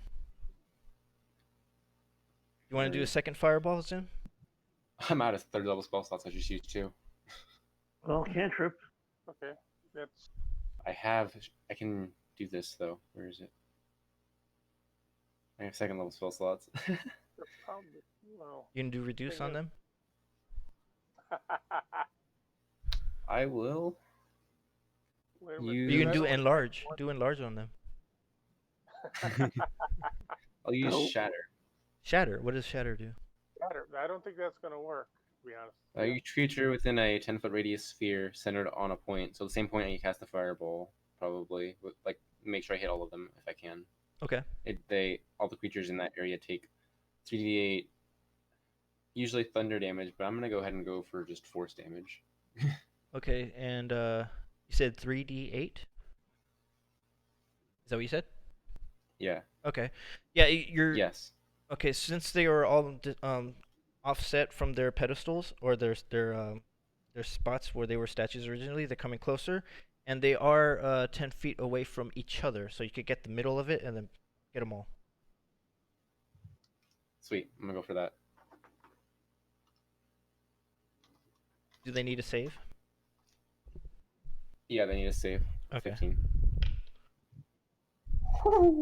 Okay. Is it still the intelligence save or no? All right. No, this is a Constitution save. Oh, that's different then. Yeah.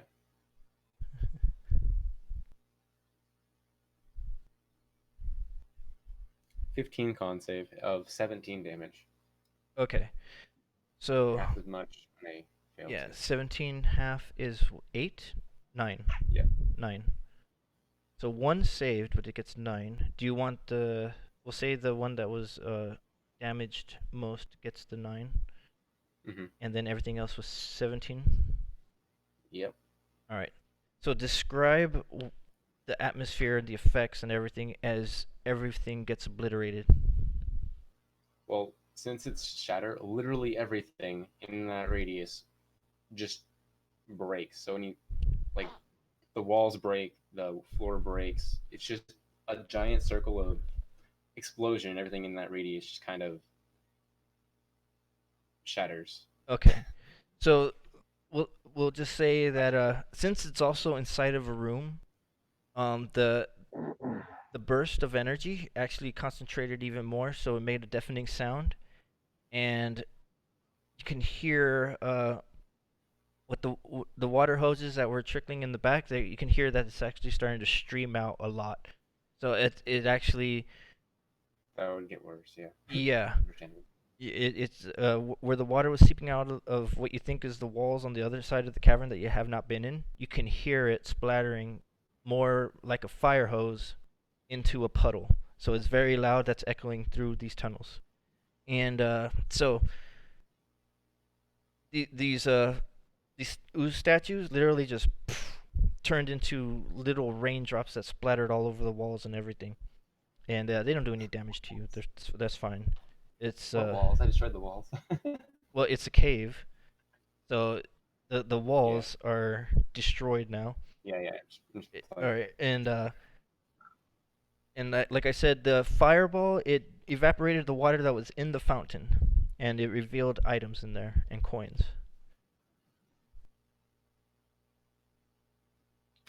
So combat over. I don't know, you're going to go in there and take a look? And then Globogul, he says, some of those things that you just did it gives me reminiscent flashbacks of things that the real Globogul used to do. Interesting.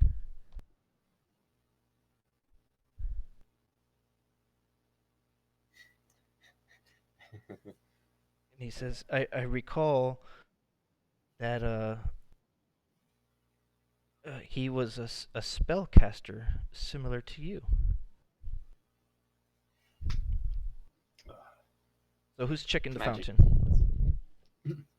Well, since I wasn't facing that direction, you going to check it out, Zim? Yo, I'm gonna go check out the treasure. Hey, Fingers, there's treasure. And what's her name?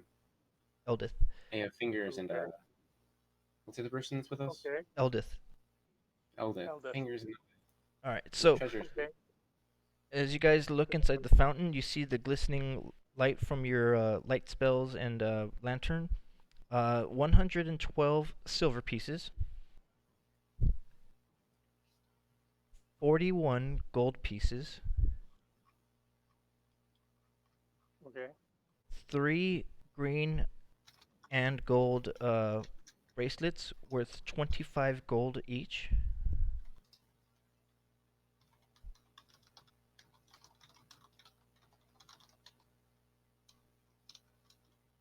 And a +1 dagger with the design of a spider on the hilt.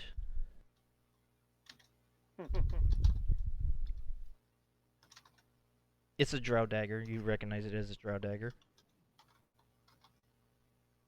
1 Okay. potion of greater healing, which you're probably going to need right now.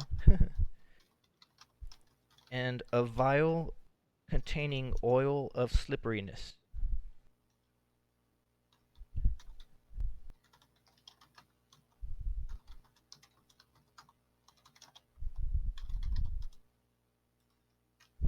Probably could have used that going up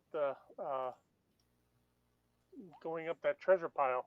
Let her slip through the gold. Maybe. Only one person?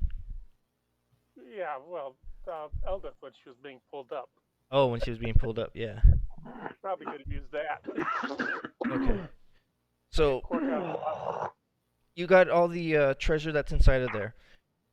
Now, Yeah, I'm the, gonna need, How are we distributing this? how are you what? Huh? Distributing it? We're just gonna. Guy has a bag of holding that he can put them in for now, and then distribute them later if you guys want, unless you want to distribute them now. The question is, oh, I was gonna say the question is, Fingers took quite a beating in there. I don't know how much damage. Not only that, but the other 2 times too. So you go ahead and use the healing potion. I'm down. Yeah, let's see. I'm down to like 26 hit points. Shit. I only have 48 total, so. Well, I've only got 46. So This time, what's it called? Wiley has not been the center of combat. Hey. Well, you were the center of combat, but not the getting the attention of every single hit. Okay. So all right. So you guys hear the water spraying out like a fire hose. Yeah. And it's actually getting worse now too. So it's more like a fire hydrant that's just been totally open. Like like a car ran over it and then whoosh. So are you using the healing potion? Yes, go ahead and roll. Yeah, I probably will. Oh yeah, it's not my choice, it's your choice. Yeah, I probably should. And I think that's what that's. Let me find the find oil of slipperiness, or not? Sorry, greater healing. So you're using it. I'm gonna drink. I'm down. If I take any more damage, if I get hit one or two more times by these things, I'm gonna be dead. So that's gone. Yeah, let's hope you don't run into any more black oozes. The big one. Yeah.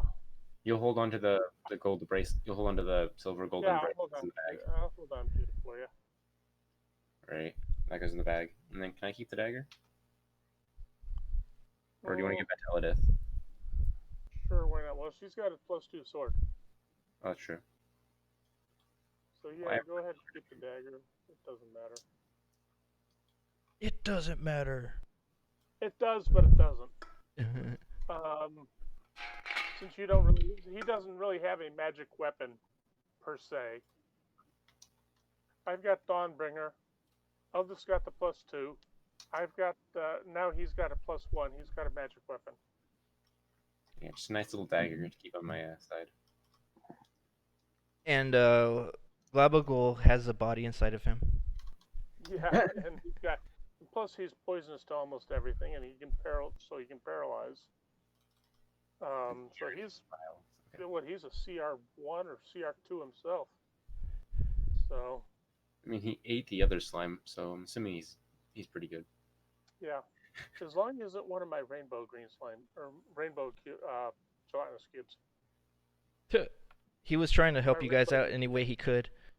Oh yeah. He's still learning who he is and what he could do. He doesn't know. Yeah, my rainbow gelatinous cubes are nasty, especially for high magic parties. Sounds interesting. Is it I'll noticeable? So it's bad versus the mighty Zim here. Okay, so what's next, you guys? The water hoses turned into fire hydrants. No, that's fire not hydrant. the only way we've got to go, unless you want to go all the way back. Can we go up? Can we get out through this temple here? No. Is there a way out here? No, there isn't. No, crud. Okay. Does it have like how far is the ceiling? That thunderclap probably would have broken any secret doors. The ceiling, it's only 10 feet high.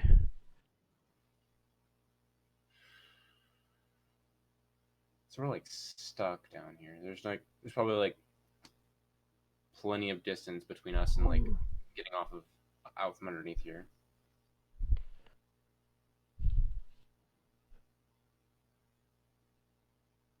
How on earth do we get out of here?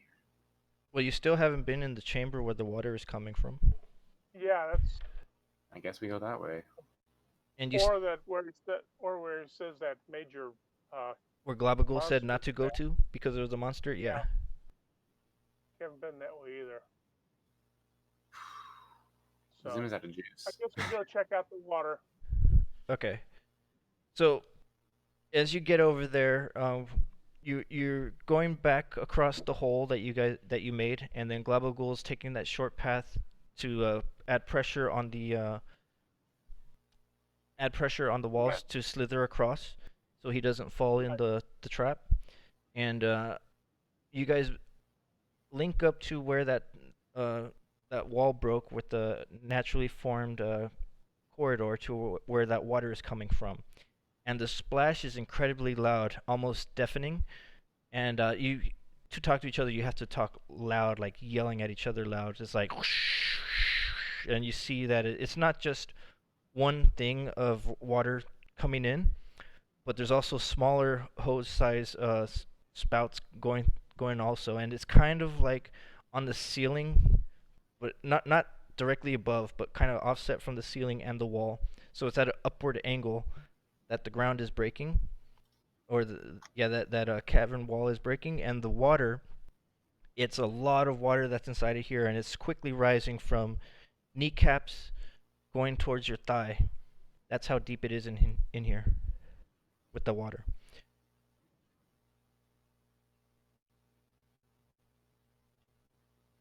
And Globagul says, "Oh dear, this wasn't here before. This must have just happened." And he doesn't have to say it loud. He just telepathically, so you guys hear him normal. Yeah. Okay. So on top of not being able to get fresh air, there's going to be pressure buildup in here, not just drowning, but pressure buildup, and what's called carbon monoxide.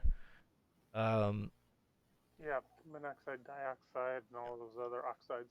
Yeah. So if you want to try to go back to the where the hole was with the gold, you can if you want to, but were you able to come up with the way out of there so that gold doesn't trap you guys in as you're coming out? We're still in this cavern with the pool. Yeah, we're still in the cavern with the pool. It's a lot of water, and it's knee deep, going towards thigh deep. Yeah. The water's coming from somewhere, right? Yeah, you guys are beneath the dark lake, basically. Yeah, and that's where it's coming from. Yes. It's gonna fill up. And you feel like I'm okay then. And you kind of feel like well, no, you're not okay. You can only use your teleport spell once. No, once this fills up, I just put on my manta ray cloak and I swim out of here. Correct. Yeah. I'm fine. Well, can you breathe underwater though? You don't know how deep you are underwater. Didn't you say that the manta ray cloak made me breathe underwater, or did it make me swim? Let me look. I'll double check. Yeah. Crud. Okay, we're gonna have to go back to where that monster's at. Glabagool tells you if you go back over there, I can guarantee there is no way out over there. Okay. Look at the manta ray, which lets you breathe underwater. Yeah. Okay. It says you could? Yeah, that's Okay. what I wrote down on the thing. Okay. From all the information you gave me. Alright, then you're fine, yeah. I think Guy has a ring of water walking. Yeah, but that's water. That's just sitting on top of. It's not. Okay. Yes, I do. I've also got the cloak of the manta ray. Okay. Eldith doesn't. No, that's just it. We got another character here. Water walking only allows you to sit on top of the water. It doesn't allow you to breathe the water. Aren't you glad I gave you this equipment so that you can actually survive the Dark Lake? Yeah, really. I did that on purpose. I wanted to make it where you guys do feel the trouble of being in the Dark Lake? Yeah. But this water... Let's see. The ring of water walking, I believe, requires attunement. So where is the water coming in from directly above us, or is it coming in from like a side part of the thing? Will there be like... It's above you, but if there was a corner of the roof, you know, like where the roof meets with the wall, it would be where the roof meets the wall. So it's up, and it's shooting down, and So the hole right there.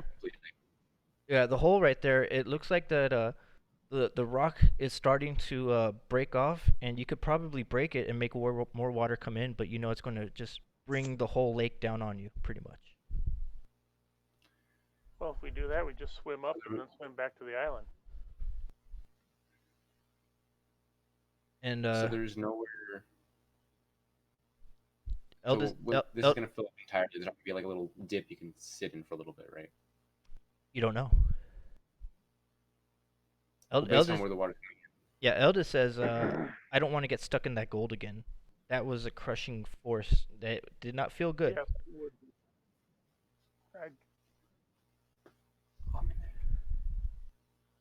See.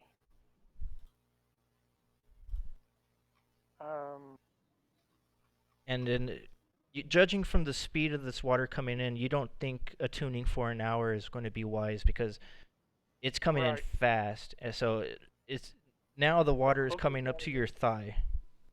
Okay, Cloak of the Manta Ray does not require attunement. Neither does the spell of water walking. But the spell of water walking doesn't allow you to breathe underwater. And let's see. The short rest. Let's see. Oh, that's an hour. That'll allow you to tune to something. But yeah, but judging from the way the water's coming in, you don't know if it'll last an hour. Right, I understand. Yeah, the water's breaking up the rock gradually, and hold on. The water's now going up to your waist. Okay. I have an idea. Give me a second. Give me just a second.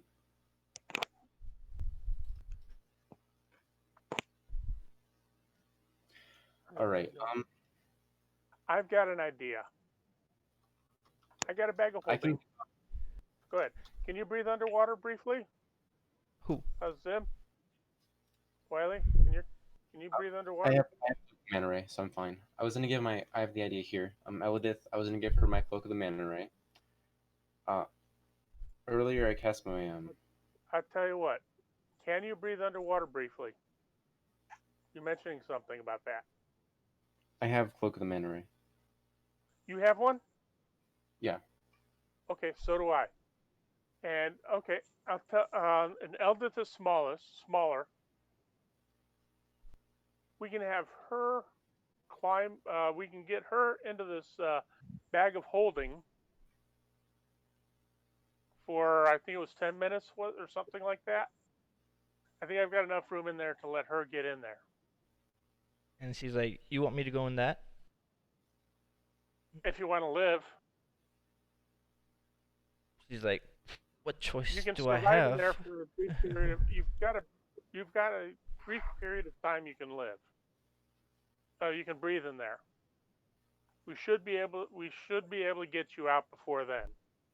Plus, you're wearing such heavy armor that if you go out into the water, you're just going to sink like a rock. She looks at her armor. She's like, I didn't think about that. Okay. And then when you say that, Plus, your plus being a dwarf, your bone density is you're probably a little bit heavier than water as it is. So I have an alternative solution. now we both have Cloak of the Manta Ray. She gets in here. We can skedaddle out the. We can go. We can go. so the I also have an alternative. the shadow demon comes out of your sword, and he kind of goes and swirls around Eldritch. He's like, ooh, you get to go inside a space that's not space, and it's gonna be tight and cramped and cold and. No, hold on. Shh, be quiet. Yes, it is all going to be all that. He goes. He says, "Oh, better you." than dying. He says, "Oh, you're spoiling my fun," and he goes back in the sword. Yes. Yes, but it's better than dying. And Zim, you were gonna say something? Earlier, I cast a Galder's Tower while I was just kind of waiting around. That's a third level spell, which I shouldn't have used, but in this case, it works out because in the tower, the conditions are warm and dry regardless of outside conditions. So I can just sit in there for how long I need to sit there, and then I can just teleport out the next day. And I can give her the Cloak of the Manta Ray. How long does it last? It lasts 24 hours. It lasts what? The Galder's Tower lasts 24 hours, and if need be, I'll have time to rest. That was a couple of hours ago. You passed it. You cast it. And nothing could go in there? No water, nothing could go in there? It says right here that the conditions are warm and dry regardless of the outside conditions. Yes. So I can just sit in there for a while, and when after being in there long enough, I can teleport out to Miss Lindra. I didn't go to work. Let me see So here. What book is that spell in? What's it called again? Galder's Tower. And the book is Lost Laboratory of Cold. I don't have it. I don't have it. No. Is that like a homebrew? It's not homebrew. It's official. It's on. Chris helped me like put my stuff together. He gave me an app with all the official spells in it from all the books, and I just picked the spells from it. Let me see. And it was one of the spells. Like Libman's Tiny Hut. Yeah, it's like that, except I get to customize the rooms. So it's like a better version of Lidman's Tiny Hut. And what about air? Would you be able to breathe for the short rest? Long rest. Yeah, long rest. Like once a day, right? Because you're going to be totally immersed in water.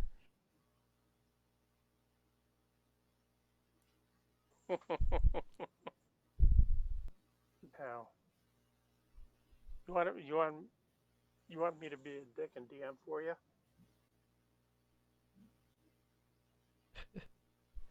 Well, I never heard of this spell. Neither have I. I'm checking to see. Want me to make a DM for you? What do you mean? You conjure a 2-story tower made of stone, wood, or a similar. It's not going to happen. Sturdy. Yeah, you conjure a 2-story tower. It's not going to happen. Not in here. There's no room for it. Right. No room. Is the cave we were in? How tall was the cave? 15. 15 feet. Maybe 1.5 stories. Well, I guess I could have never casted it in the first place then. Okay. Well, I didn't know that. Okay, so it's a tower, and it's supposed to be like a home. Yeah. So I would, and it's always going to be warm and dry inside of there. So it's just supposed to be a shelter, not like it's not like Leomund's tiny hut where that's impenetrable. It's just a shelter where on the inside you're protected by weather and it's warm. That I guess I would say if there's like windows and stuff like that, it wouldn't be that water is never allowed inside of there because it's going to Okay. be a tower. It's not an impenetrable fortress or something like that. Like Learman's tiny hut, I could see surviving it, but a tower, I think that's meant to be in wide open areas, not intended to be in a flooded zone. We're in a cramped dungeon. Yeah. Alright, that's fair. So, okay. We could say that you never casted it then. I Alright. didn't know what it was. Okay, yeah, I'm good. I'm not familiar with the spell either. But Eldith is fine with going inside of the thing because she doesn't want to lose her armor. That's for sure. It's Right. even though it's Like, Duergar okay. armor, it's nice armor. It's better than her military armor. Then I'll put on. Then How's she I'll going? put on my cloak. Who's going to shrink her? Do you have the spells to shrink her? Yeah. Okay. So go ahead. I have, She's that, like, I have that spell slot left. she has her arms open. Do it before I change my mind. You are now small. Okay, she's small, and then the big giant hand of fingers picks her up. Well, she's only half size what she was, so. All right, she's opening. And she weighs 1/8. Okay, so About- she's gonna crawl into the bag, and she's in the bag. Okay. So what's next now? I'll put on the cloak. Oh, the water is going belly deep.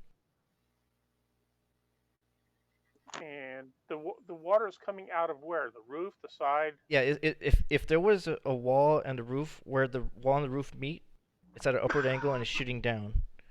So in the rock itself is pretty it's breaking up, so you can damage it somehow if you had weapons or a blasting thing to damage the rock. I've got a spell Thunder Wave still I could use. Okay. So, and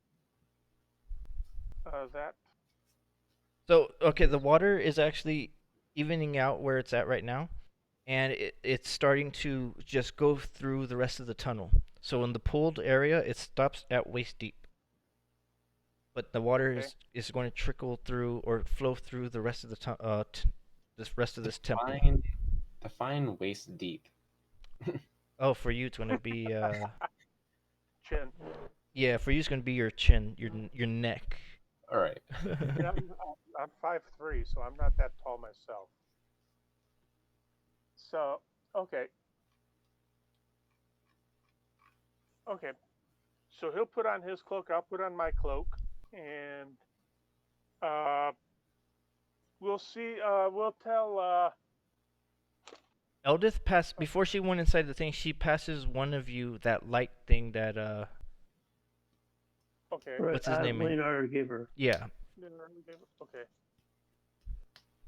And I'll take Grabagool. I'll tell Grabagool he should be able to withstand this water. He says, "I'll try." Okay. I'm on board with your guys' plan to get out of here. Okay. So we'll go and we'll walk out and try and swim up current to the hole that the water is coming through. Well, you're not going to be able to get through that hole. You're going to have to break Make it it. larger. Yeah, break it, let the water come in, and probably wait a while for the whole place to flood so that the water pressure is not fighting against you so much. Okay. Let's see.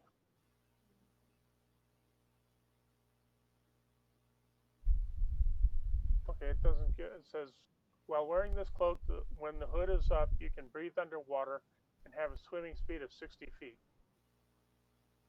Okay, we're going to try and make the hole larger. Okay. That the water is coming in. How are you doing that? I'm going to cast thunder, at least thunder wave at it. All right. And that does 2d8 thunder damage. And creature. Let's see. It's centered on you, right? No, it's got a range itself. Yes, 15-foot cube. Okay. I'll go out to. I'll swim out to by where the water is coming through, as at least close as I can get. Okay. And cast it, and if let's see, it says creatures within a 15-foot cube take 2d8 thunder damage and are pushed 10 feet away. If they make Constitution save, they take half damage and are not pushed. All right, let me see And this. then- I'm gonna see how big this chamber is, because if they're outside of where this pool is, it might push them out into the. Yeah, so for you to cast this thunder wave, everyone's going to have to take the blow, and if they're in the tunnel, the force of the water coming in the tunnel is going to push Sure. them back, and they may not be able to get back inside of here. Even with the cloak, because the force of the water rushing in is going to push them all the way back. So even though that what's his name will be able to breathe underwater, right. it'll be a while. With the speed of 60. Yeah, it'll be a while for the pressure to build up. But you can take the hit, or back out and wait for the temple to flood before you swim out. Zim. Well, what do you want to do? Zim? Take a little bit of damage? I'll take a little bit of damage. Okay, I mean, so we get out of here faster, right? Because she only has 10 minutes to be in that bag. yeah, and you can roll a saving throw for the knockback. Right. So Globagul, What his DC is the knockback save through? it's going to be his So it's DC. 8. I've rolled an 8. 7. Total of 8. 8 points of damage. Okay. Yeah, my D. Crud, what was my D? I forgot. So what spell save DC is this? He's looking right now. 13. 1-3. But is it Dex? Dex?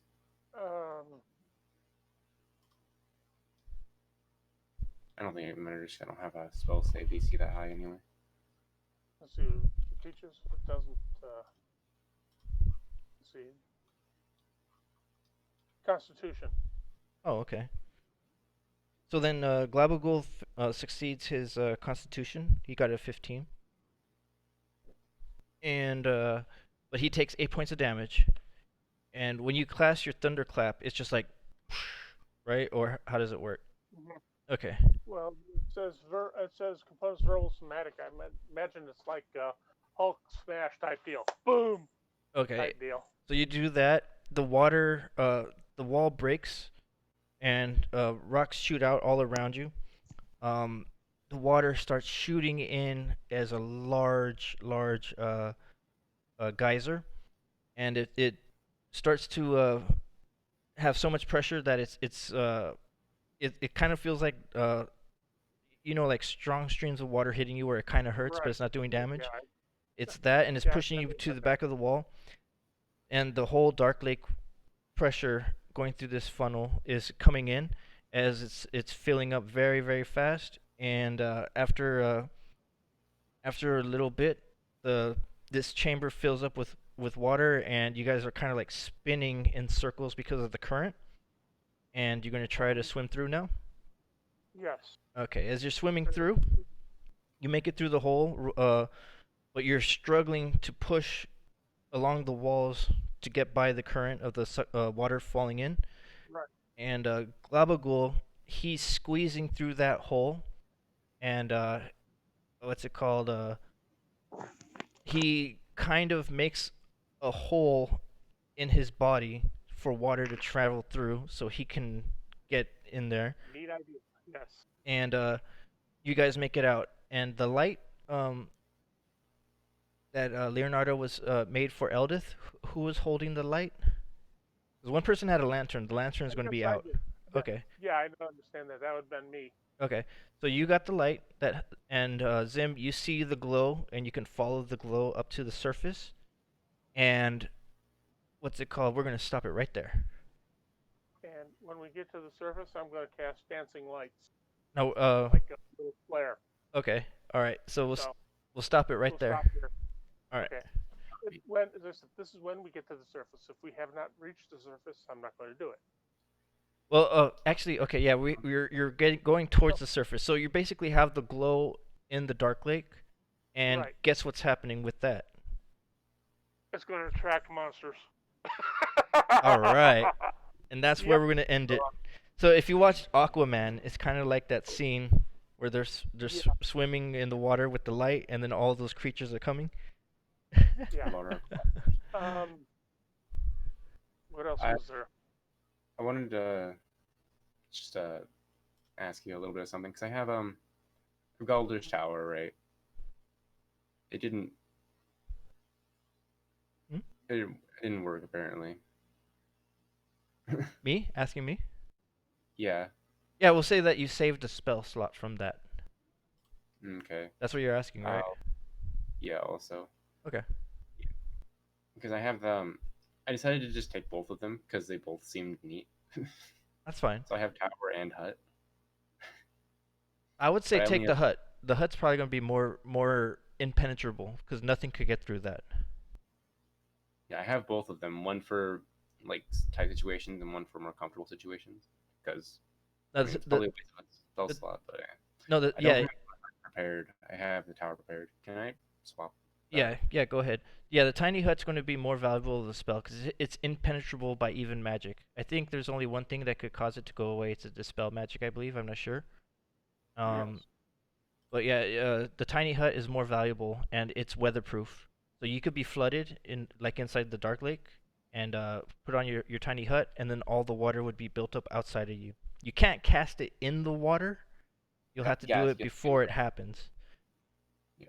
Yeah. So But the duration is only 8 hours versus his 24. yeah, the tiny hut it's good enough for a long rest, but then you could cast it again immediately, I believe, or you could cast it before it ends. Yeah, I mean, yeah, I was looking at my sheet here to try and figure things out, to maybe like help our survival chances. And apparently, one of the wizard's features is I can just do a short rest and gain my spell slots back. So Oh, that's I interesting. can gain not all of them, but I regain half of my level, so I gain 3 during a short rest. Okay. All right. So, um, Glabagool is floating in the water with you guys. So does he just jet up like as soon as he gets out? He's going. Become a He- jellyfish. Yeah, he's kind of like floating up with you guys. You guys are swimming fast, and there is the light that he can see to go with you guys. But yeah, you're not super deep inside the dark lake. No, you're not, because you probably have about a 15-foot drop from the boat to the cavern, Mhm.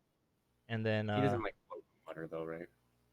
he floats. Yeah, he doesn't need to breathe. He doesn't need to hydrate. You know, he's fine. He's getting extra hydrated today though. Interesting.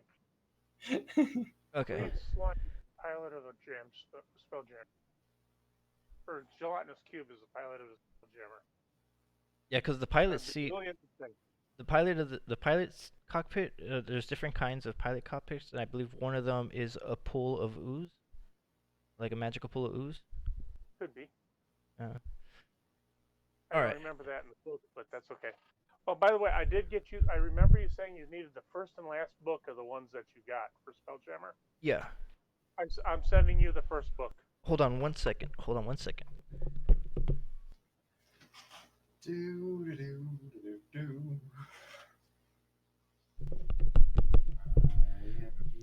This just came in today.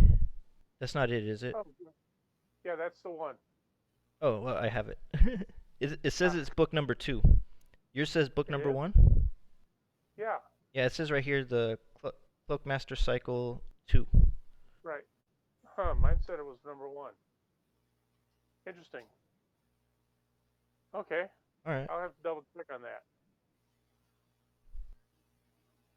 So, oh well, you're getting another one. Okay. I had it sent directly to you. Oh, it's already on the way. Okay.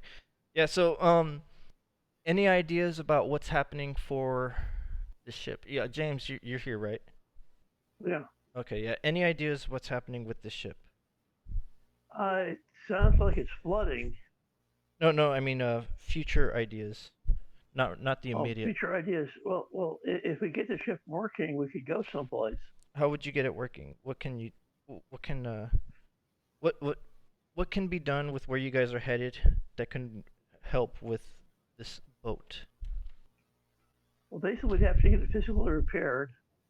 I guess you could talk to Gravelax if he knows, or any of the group, those light people, whatever, has ever seen anything, or if we need a pilot, that's the main thing. You have a pilot. Well, if we get it, I guess physically fixed, depending on how it works, we could go someplace. The question is where would we want to go? We'd have to stockpile it, get provisions and stuff like that, Well, who can you talk to that that large of a crowd to do something like that? Just wondering. Well, Gravelax is the only thing I can think of right now. That's just one person. Unfortunately. well, they don't think he's part of a group, though. He's part of a small group of like maybe 8 people. Well, find out if any of them know. What was that? Find out if any of them know. You have to find them. You have to talk to them. Gravelax is about 3 weeks away from you guys, maybe 4 weeks. He's still a long ways away from you guys. And you're heading towards. What was the plan when you left Neverlight Grove to get to Gracklestog? Yeah, halfway past Gracklestog, but yeah. All right.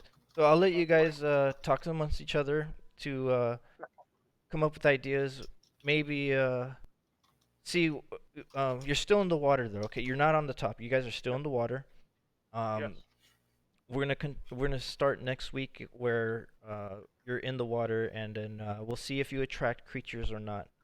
But Of course. Well, hopefully you want to attract the party, but we'll have to see. The party has to be able to notice the light going on too, because everyone is down below deck trying to make a doorway open into like another part of the boat. The party is split, and Yeah. the Myconids are up on top. But we have to figure out how to get you guys to travel through the Dark Lake, like all of you. Yeah. Because somehow get from this small island with the boat wreck on it to where we need to go.